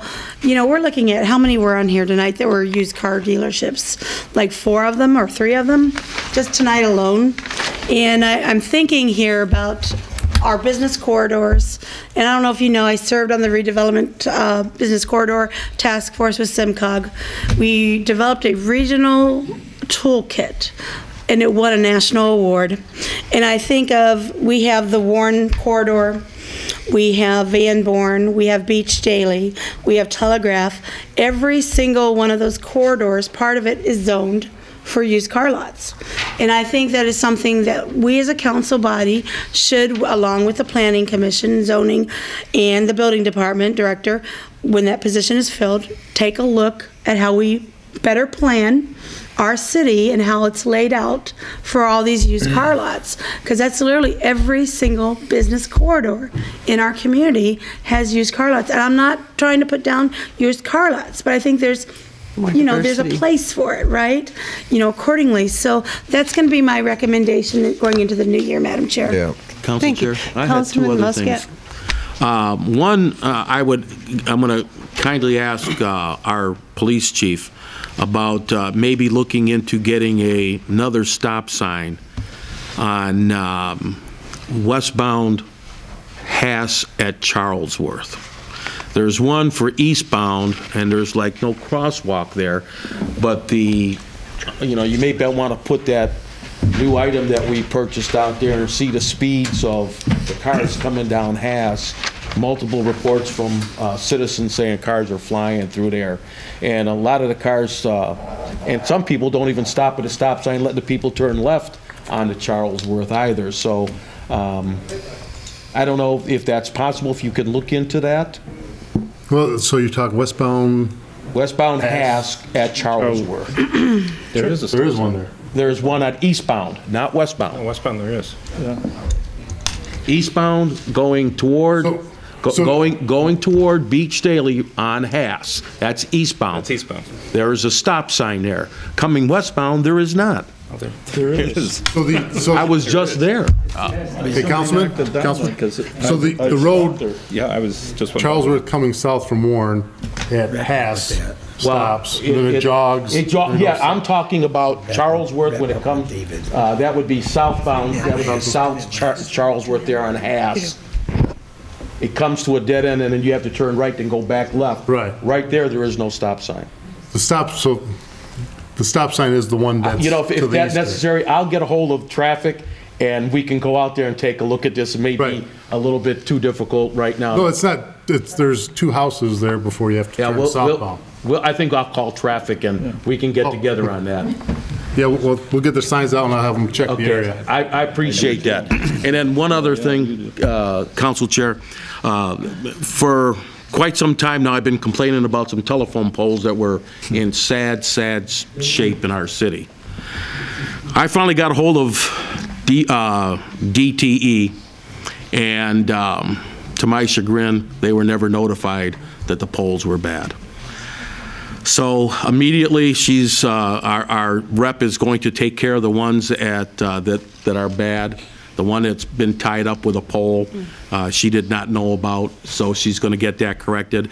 And then there was one pole that, when I started complaining, was at Wilson and John Daly. That belongs to AT&T. I got a hold of rep at AT&T, and he's going to be working along with DTE to correct that situation. So everybody in that area that complained about that poles to me, that's going to be handled now. Madam Chair? Okay, Councilman Bazey. Okay, in addition to the polls, I was going to bring that up. Also, the lights. We don't have a clear answer on who's responsible to change the light bulbs on Warren and also Ford Road. I've been working with our government liaison, Barbara's probably who you spoke to. They met with Ms. Digg, I believe it was November either 28th or 30th. It was a Friday. I think it was the 30th. And it's underground is the problem, where it's disconnected, and they are working through it, and it should be repaired any time, but I have it scheduled for follow-up. That's for Warren. That's for the north side of Warren. Ford Road, they did fix over 30 lights and replace them, but I think, and maybe Mr. Mayor, you can have some insight on this, there's a section of the north side, because the south side in that area is Dearborn. The lights are up, but I think it's where all the neon lights are, and maybe that's why they're not running the street lights. I don't know. Do you know anything of that? Because I've asked that question. That I do not know. I got a response back because after I got my one response, I don't claim to be an electrician, and I was found out that there is a particular kind of meter that you follow along and check to make sure that there's electricity flowing through. The answer that we got from, I won't say the rep from DTE that I was working with, the answer made no sense in light of that, and I heard that from 2 engineers who told me that it should be easier. What we suspect is that when the paving resurfacing of Ford Road went on, and I think this is more plausible because I checked this out, that there was a lot of repaving done sidewalks, and that in doing that, a disruption took place in those DTE underground lines. And I believe the squabbles between MDOT and the contractor on one side and DT on the other as to who's going to fix it, because a fix is probably going to mean tearing up of some of that sidewalk. And that's what I suspect is what's holding this all up, even though the parties won't be honest and tell us that, because to tell me that, well, we've got to go through searching, and I was told that there's a way to check that, and you go along, and then when the current is not going in, that's where the problem is, and that should not be the difficulty. I think the difficulty is who is responsible for putting that, I don't know what you call it, short circuit or whatever. Electrician's term is ringing it all out. Okay. And finding where the open is, and because everything's on a series. If one doesn't work, then it's just going to carry on and on and on. Yeah, and so a good engineering friend of mine said, they told you blank, that's not a good answer. Go back to them and tell them that's not acceptable. So I went back and told them, but that's what I suspect is the difficulty.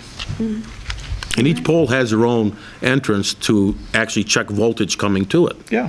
So it should be easy to go to each pole and check voltage and find out where the break is. So it's got to be, you troubleshoot between section A and section B, and you go from there. That's what I was told. Madam Chair? Councilman Wenzel?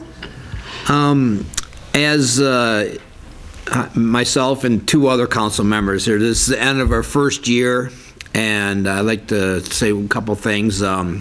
Pretty interesting. Nothing like I anticipated. The main thing is the amount of time you have to take. It takes to research things, talk to people, answer emails. My hat goes off to all fellow council members for all the research that they do. It's outstanding. Behind the scenes stuff is just, you wouldn't believe it. And I look forward to serving another 3 years, see what happens after that. And secondly, I'd like to commend our building department and our rec department with the departure of the directors recently. Recreation, Kim and Constance and her staff, Rick Watland and their staff there. Things are flowing seamlessly, and my hats go off to them for picking up the slack until we get permanent director replacements.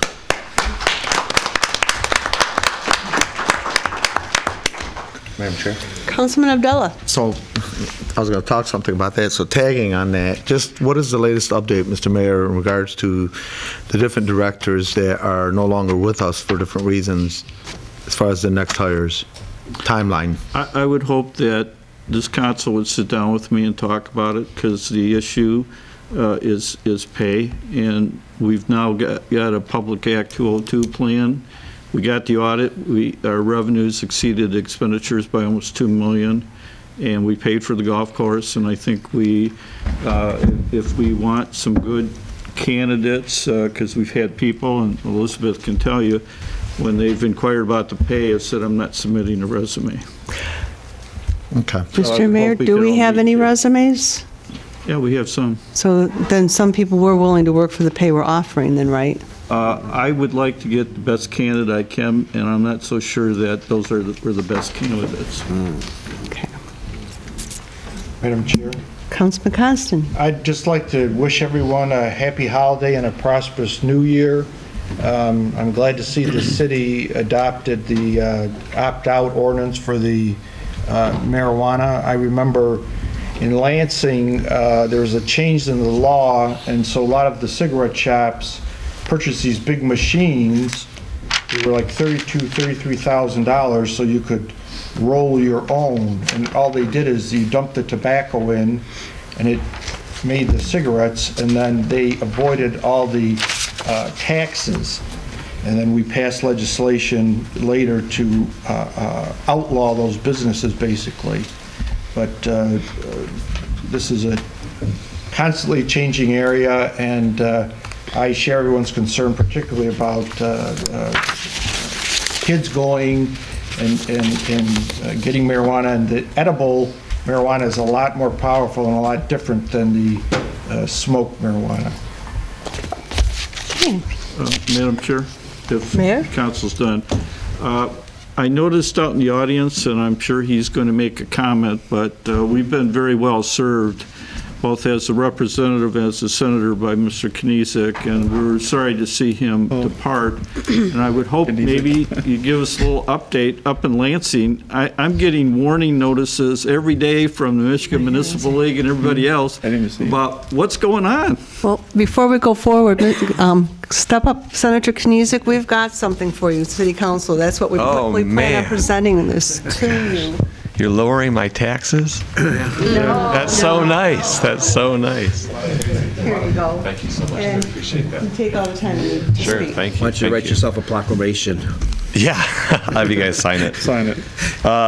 So, you know, when I initially reached out about coming today, had wanted to give a little bit of a legislative update about what's happening in lame duck. And then, of course, as the mayor sort of touched on, the goodbye doesn't seem like the right word, but, you know, just a thank you more than anything. The hour's getting late. I get up at 5:30, so it's about my bedtime. And so I'll just briefly say, in particular on the marijuana ordinances, or lack thereof, and changes that we're considering in Lansing, the only major substantive change that we're looking at right now is amending what that ballot initiative language was to strip out the ability for home grows to take place. You know, folks talk about under the medicinal marijuana laws, individuals have the opportunity to grow within their own home under the proposal one that was passed at the ballot that also provided for individuals to grow within their home as well. The legislature does have a bill that's up for consideration that would eliminate that ability. The threshold's a little bit higher for us to consider that and bring it up for a vote, but I know that's something that is being looked at before the end of the year. Proposal 2 and Proposal 3, just very, very briefly, as we know, Proposal 2 is going to create a Citizens Redistricting Commission here in the state of Michigan. Every 0 year, we conduct the census. The 1 year that follows, we redraw these district boundaries, and then the 2 year after that is when those elections are held under those new district boundaries. The challenge being, and to be fair, regardless of what political party is in control, that party draws those district boundaries to their benefit. And so you have a situation where you have politicians picking who their voters are, as opposed to the voters going into the voting booth and choosing who their politicians are. This nonpartisan redistricting commission is comprised of 4 Democrats, 4 Republicans, 5 independents. It takes 2 votes from all of those 3 blocks in order to make any changes to those district boundaries. And again, there's some general criteria that we lay out, some from the Voting Rights Act at the federal level, some that's laid out within that ballot proposal in terms of how we draw districts clear and concisely. And so I know a lot of us are excited about the potential that it has to sort of rid the state of this scourge of gerrymandering, if you will, and bring about a little bit more fairness within our political system at the state level. And then Proposal 3, just very briefly, increase access to the voting booth. A lot of changes that we saw in this last election with the elimination of straight party voting in the state of Michigan. The state has flip-flopped back and forth on that issue in the past. We've had straight party voting for a number of years now. My personal belief, if you want to vote straight ticket, great. And if you don't want to vote straight ticket, great. But I think that individuals deserve the right to make that decision for themselves. No reason absentee voting, as you know right now, one of the 6 criteria, feel free to correct me at any time, Mr. Clerk. One of those 6 criteria that you have to qualify in order to be an absentee voter, we're going to provide for no reason absentee voting, same-day registration, a number of things that I think is going to increase access to the voting booth and in turn increase the participation rate that we have on Election Day. We had changes to folks that may have been paying attention to ballot initiatives surrounding the minimum wage and paid sick leave. Folks went out across the state, gathered the 300,000 plus signatures to put a minimum wage increase on the ballot, as well as the adoption of paid sick leave legislation. Before those citizens petitions, if you will, go onto the ballot, they make a quick stop in the legislature, and the legislature has the opportunity to vote on them or to do nothing, and then it goes to the citizens for their vote in the voting booth. In the instances of a minimum wage increase and the paid sick leave proposal, the legislature did choose to take action. They were adopted, supposed to go into effect of March of 2019. What I had cautioned at the time, and a number of my colleagues cautioned as well, was that when we take that language off the ballot and we, the legislature, vote on it, we then have control to come after the fact and amend that language to undo some of what that citizens initiative was in the first place. And what we've seen in the last couple of weeks of lame duck, initial proposal of a $12 minimum wage increase by 2022 has been now changed to a $12 minimum wage increase extended out to 2030. The paid sick leave proposal that started as 1 hour of paid sick leave for every 30 hours worked has now been changed to 1 hour of paid sick leave for every 40 hours worked. And the maximum number of hours that you could take in any given year, 72, has been cut in half to 36. So again, when you have, whether you agree with the issue or disagree with the issue, when you have 300,000 plus Michiganders who are signing off on language and are intending for that language to be signed into law, I think it's the wrong thing for the legislature to do, to come after the fact, amend that legislation, and undo what you could argue was the will of the people from the beginning. So if folks have any questions, I know the mayor talked about these updates from MML. There's been a number of changes talking about what you can and can't do relative to protecting trees within your municipalities, and so I'm happy to talk about that. Probably offline would be more appropriate, but if there's any questions from the council before I get all emotional and say goodbye to everybody, you just tell me. Council Chair?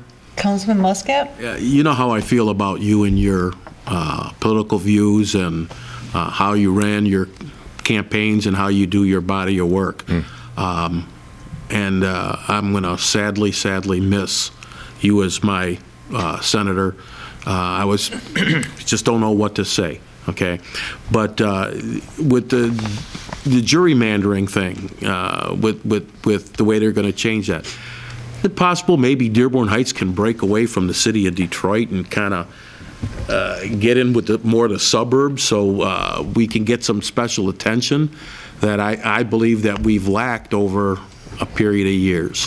I obviously couldn't speak to what the commission is going to do. I do think that we are going to see pretty substantive changes to what these districts look like when you have people going into the process, whoever these 4, 4, and 5 individuals are. Who don't come into it with any preconceived notions, who aren't looking street by street or address by address to try and clump together Democrats or the Republicans to try and get some sort of political outcome that they want. Just looking at very clear districts, very clear boundaries. I think a great example even is the House of Representatives, where Dearborn Heights, with our population, could be attached to Garden City, and that could be one state House district, where you have the entirety of our city and the entirety of Garden City together as one, whereas now we're broken up, obviously, with Representative Liberati and Representative Jones. And then on the Senate side, where I'm at, all of Dearborn Heights, all of Garden City, all of Inkster, all of Redford Township, and then a fifth of the city of Detroit. And so, I've always lamented, having come into the Senate, when you're in the House and you have a smaller district, 90,000 people to represent, you can be around with a frequency that I think is more in keeping with the style of leadership that I like to have in this role. Whereas when you move into the Senate, it's a much larger district. You have much larger constraints. You're being pulled in so many other different directions. I think it makes it hard to have that face-to-face and that personal connection that I think is really valuable in the job. So I do think it's going to change, Councilman. To what degree, I couldn't speculate on, but I do think it's going to be for the better at the end of the day. I just hope to see you in public office again. That's very nice of you to say. Councilman Abdullah? Mine was not a question. Mine was just a statement. I just want to thank you for your service, not only to the state of Michigan as a senator, but also as a Marine. And I also want to say personally, you've always been an example to me that, somebody that I've always looked up to that serves as a real public servant. And just as importantly, one thing I've always liked about your style is you're real. You're not fake. I've seen you in jeans. I've seen you. You're just so real. You're so with the people that I've always loved the way you served. And if I could be 5% of the way you do it, I'd be happy. It's very so sweet thank you for your service. Thank you, Councilman. Thank you. I could listen to you go on all night long. I'm not going to. I won't be mushy with you, but I'll tell you, simplify. Right. Appreciate that. So I'll wrap up just by saying this. Folks, I've been going around to the other communities that I have in this district, sort of my goodbye tour, I'm calling it. But obviously, it means so much more for me to be here today in my own hometown.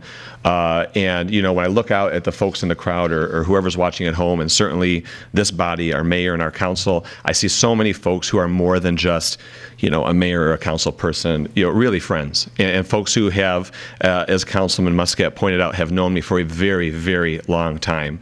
And so I could go around this entire table and talk about the relationships that we've had.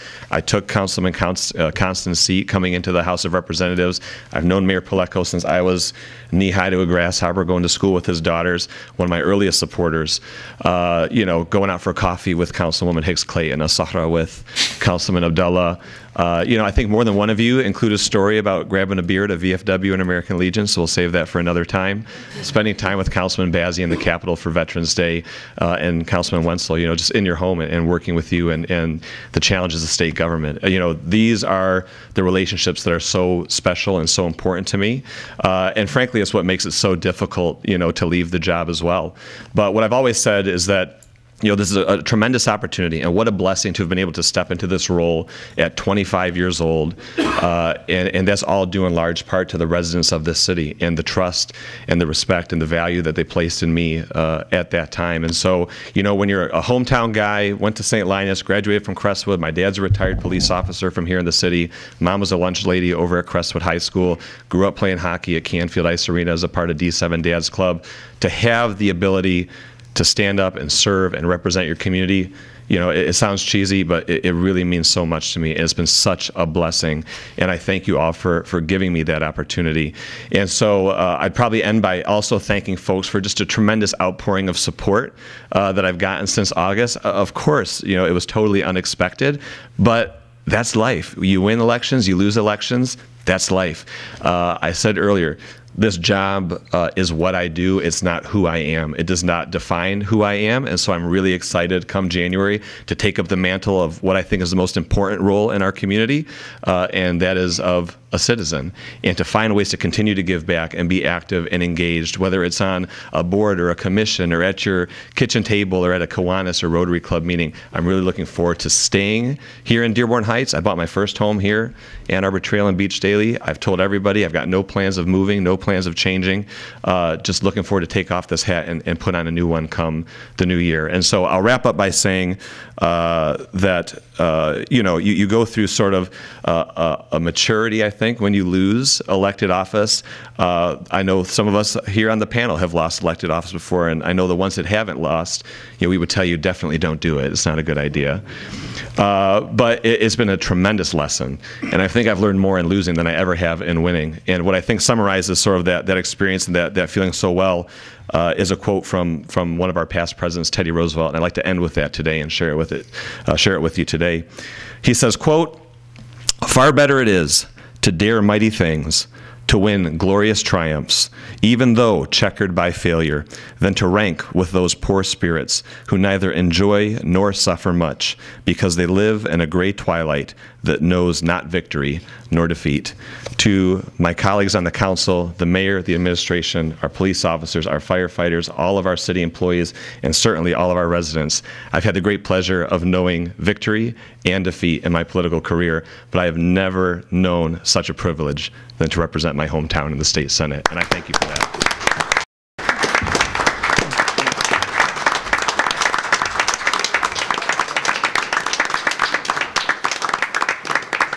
Senator, remember, if you get hungry, I think I still owe you 2 or 4 hot dogs. Could be 8. It could be 8? Could be 8, yeah. Well, you can make it 8, and you're welcome at my home for dinner anytime you want. Thank you, Stop on over. You know that. Thank you, sir. Appreciate it. Excuse me, Senator, if I could just say thank you for everything you've done for the city of Dearborn Heights, for me. Thank you for always taking my phone calls. And good luck in your next endeavor. I'm sure we're going to see you come January somewhere in a prominent role, doing something very important as you have done in the past. And some people will not know what I'm saying, but a banana cake would be very nice. Understood. Too many people know what that means. That's bad.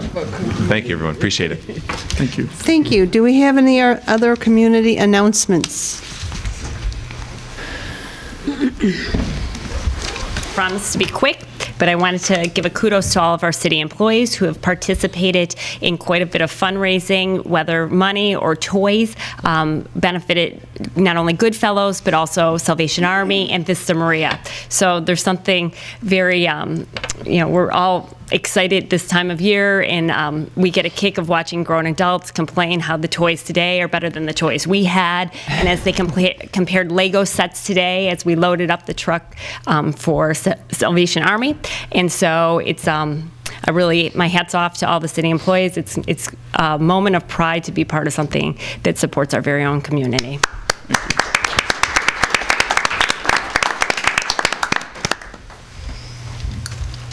Good evening, Captain Myers from the Police Department. Just to give you an update on the fundraisers from the Police Department, our November was over, but you see our officers aren't shaven. I was going to say. So two things have happened. One, we've worked with Miss Constant and the senior centers. Today, the senior centers took delivery of over $2,500 worth of Target goods. tables, chairs, bookcases, indoor grills so they don't have to have their cookouts in the middle of winter and freeze. They can cook inside now a little bit. All these things were bought with $2,500 worth of donations from the police department. They took delivery of that today, but December came around, and unfortunately there was another tragedy in the city of Inkster where the apartment building burned down and 24 families lost their homes. Well, 2 of those homes that were affected had students in our Westwood School District, one at Robichaud and one at Thorne. They had lost everything during these, and to continue this season of giving, the chief allowed us to continue not to shave for another donation, which is great for us. And fortunately, we were actually able to help 2 families from our community that reached a little bit further. And each of those families today were given $750 each in gift cards for food and groceries and to get by during this time. So over the course of the last 2 months, our officers, myself, haven't looked the best or as professional as we always do, but we've raised over $4,000 and hopefully impacted some people in our community in a positive manner. So thank you. Thank you. Captain, as far as I'm concerned, you guys are always professional. Thank you. Okay, any other announcements from the community? Okay, at this time, we're going to open it up to public comment. Please state your name, address, and limit your comments to 3 minutes.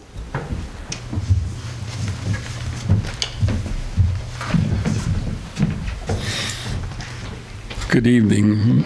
My name is Ned Apigyan. I reside on Rosetta Street, and on several occasions I've appeared before you being concerned about trees, and many of you have said, why don't you give us your ordinance?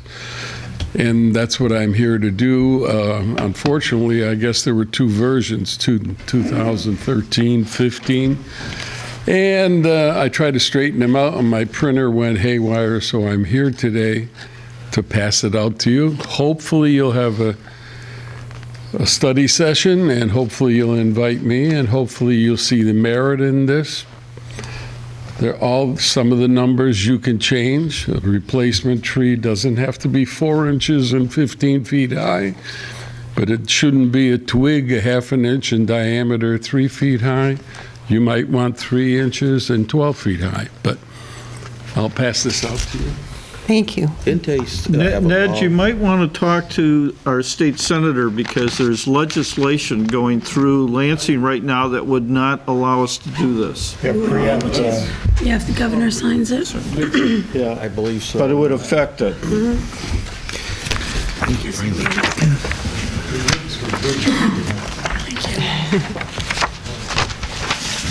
The stationery is wrong because it's old. Thank you. So the telephone numbers and address is correct. My email Thank you. is incorrect.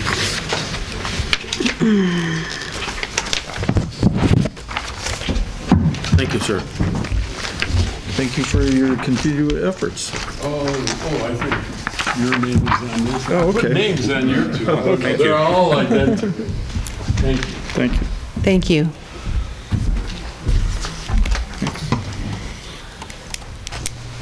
Okay, any other public comments? Hi, Chrissy Laszlo, Charlesworth Street. I just want to put out a letter or a quick note of clarification. Somebody on council mentioned that there were grumblings. There were grumblings. A study session was scheduled for the water budget.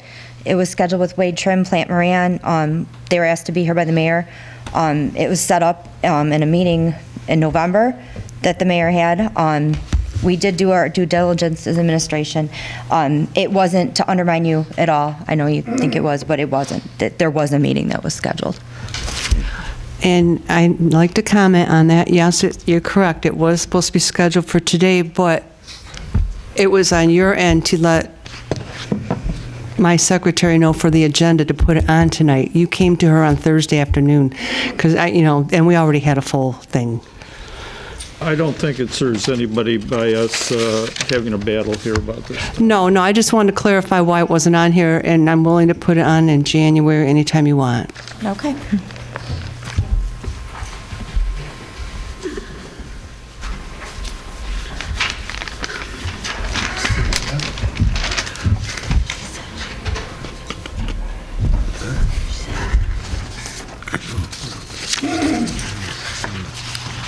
Zuhair Abdulhaq, 354 Rosemary.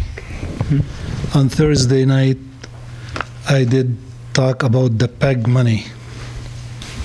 And I mentioned that there is some money which was not appearing as it should be on the annual budget. So what I did, and the mayor said, basically, I don't have my facts and I don't have any proof. So I went through the budget of the city from 2004 until today. And I found out by numbers from the budget, it's not from me and I didn't make it up, that we collected over the years $13,240,560 from the franchise, which is 5%, and the PEG, which is 1%, total of 6%.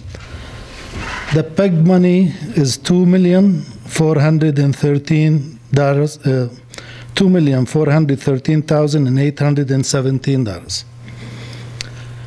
Going through every legitimate expense in the budget related to the PEG program, I found exactly around $127,826. What's left, it's supposed to be shown as restricted. It's $2,285,991. Now, the budget for this year showing we have $890,013 in the PEG program. The difference is $1,395,978. I looked through the budget, which was submitted to you, to the City Council, was approved, and calculated everything. I could not find that $1,395,000. I would like to know if it was put to the general, budget and used, or it is someplace which I don't know about. Because the 1% is money is on our monthly bill. And this is money belong to us, to educate us. A PEG is, for us, the residents, to learn about our government, to learn about education, to learn about other things.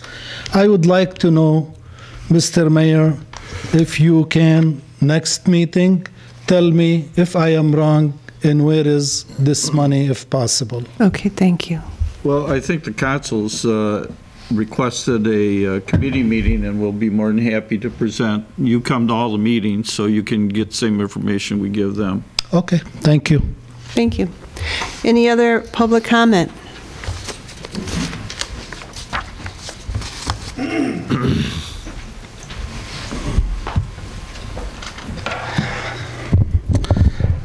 Hi, my name's Kyle Daney. I'm the Managing Director of Pipe Tech Infrastructure Services.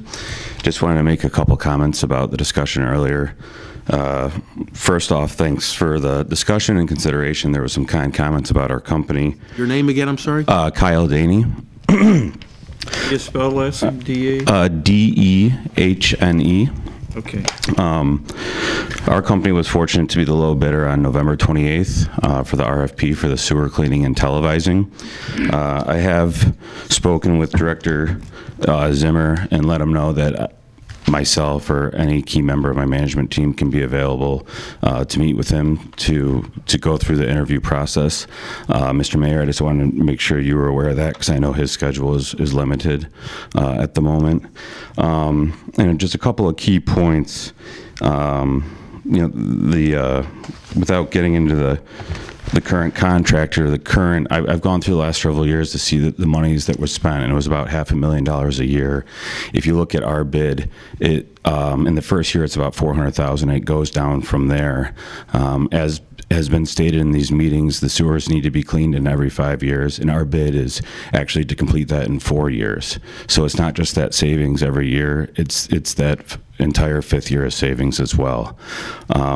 Our company has 3 locations around Wayne County. We're in Taylor, Livonia, and Fraser. I'm sorry. The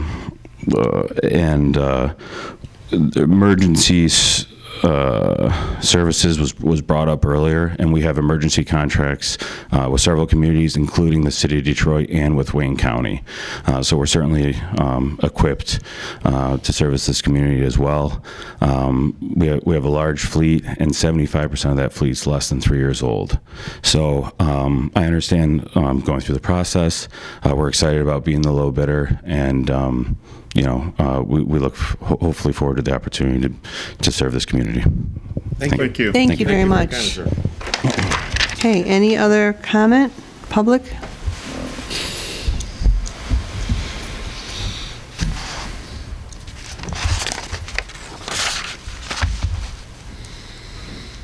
Good evening, Jack McIntyre, Hazelton Street. First, I want to thank you for passing the resolution to opt out. I want to be involved in whatever we can to make sure that we don't have businesses like this in our city. If you take an opportunity, I know I invited you to do it last meeting, but we've added more 3D pictures on our board in the hallway. We have a lot of development going on. This is not necessary. We have real development going on, real businesses coming in, businesses that will bring positive things to our city, and we're really excited about that. Since Mohammed has left, the mayor asked me to be involved in the administrative part of the building department. I'm working with Rick every day. We have a new planner that took over for Nick Lamaco, Chip Smith. And there's a lot of things that we're excited about that we're going to work with Chip on, and we'll be coming to you because there's some things that we're going to probably have to change in some of our ordinances to accommodate some of the developers that are coming in, but real positive news on that. Thank you for the holiday wish at the beginning of the meeting. We're going to be doing those ourselves, our departments, in the next couple days for the cable. But I also want to say, I feel like something's going on, and it used to be that I would get phone calls all the time, and people would ask me questions about things coming up on the agenda, or if they had questions about things in my department. I know all of you have my cell phone numbers. I'm just inviting you to please do that. It seems like this meeting has become a place where I feel like I walk in and I'm feeling defensive, like I have to. There's been comments that have been made recently. Someone referred to us as you people. We're all a team. I want to work with you. I hope that you want to work with me. I'm really excited about the things that we're doing in my department. You guys all call me for things. When people call you, I try to get those resolved as quickly as possible. And if you have any question or any doubt about what I'm doing in my department, please give me a call and come to me on that. And then I did want to mention one other thing. Not passing 8E it's not just affecting the 5 directors who had their raises taken away. It affects all non-police and non-fire directors. It affects our deputy directors. We have one here tonight, Kim. It affects the library staff, the recreation staff, the CDBG staff, and then there's some other various office personnel that are considered non-union that it has an impact on them as well. So I just wanted to make sure. That discussion, I think maybe the vote could have gone a different way if we'd had a discussion about that prior to this. And so I don't know where the disconnect is, but I want to be a part in the new year. I plan on I'm about to see my brothers. All 5 of them are going to be together for the first time in several years. We're going to spend some time together over the Christmas holiday, and I just wish the same thing for you. And I hope we can come back in January. I hope there can be less suspicion on both sides. I hope there can be a more feeling of working together. That's my goal for January. So if you need anything, if you have any doubts, any questions about what we're doing in ordinance and animal control, or even in the building department, while I'm helping out there until a decision is made, please feel free to use my cell phone number, which all of you have, to call me. And then I'll just answer one other question. We were getting a lot of phone calls this week about the corner lot at Warren and Telegraph, where the old Valero gas station was. What they actually did was they were required to do that by the DEQ. The tanks were removed from that site, and this was a conclusion to what probably should have happened several years ago to wrap that site up. They had to put a subtext layer and then so many inches of broken stone concrete, and how they can, I know the owner is very interested in selling the property, so this is what the DEQ was requiring of him. It's not a new person coming in. They don't have a new owner or new developer yet, so. Council Okay, Chair? thank you very much. Mr. Councilman McIntyre, I was waiting for maybe that meeting with us and that owner of that gas station at Gully and Michigan Avenue. We did. We had a preliminary meeting with them. The owner, I was able to kind of get a lot of people together at a very last minute. I wasn't able to get through to you, but we put him in touch with the representative from the DEQ. There's some, they did go and do some cleaning up. They removed the trees that were growing from the roof. They have someone in mind that wants to develop the property. I don't think people are going to be excited to hear that it's someone who wants to put a car lot there. I know one particular person that lives around the corner and in a corner house has already called me and said she would choke me and not bring me my Christmas cake if I even use the word car dealership at that corner. But the truth of the matter is in order to put something there that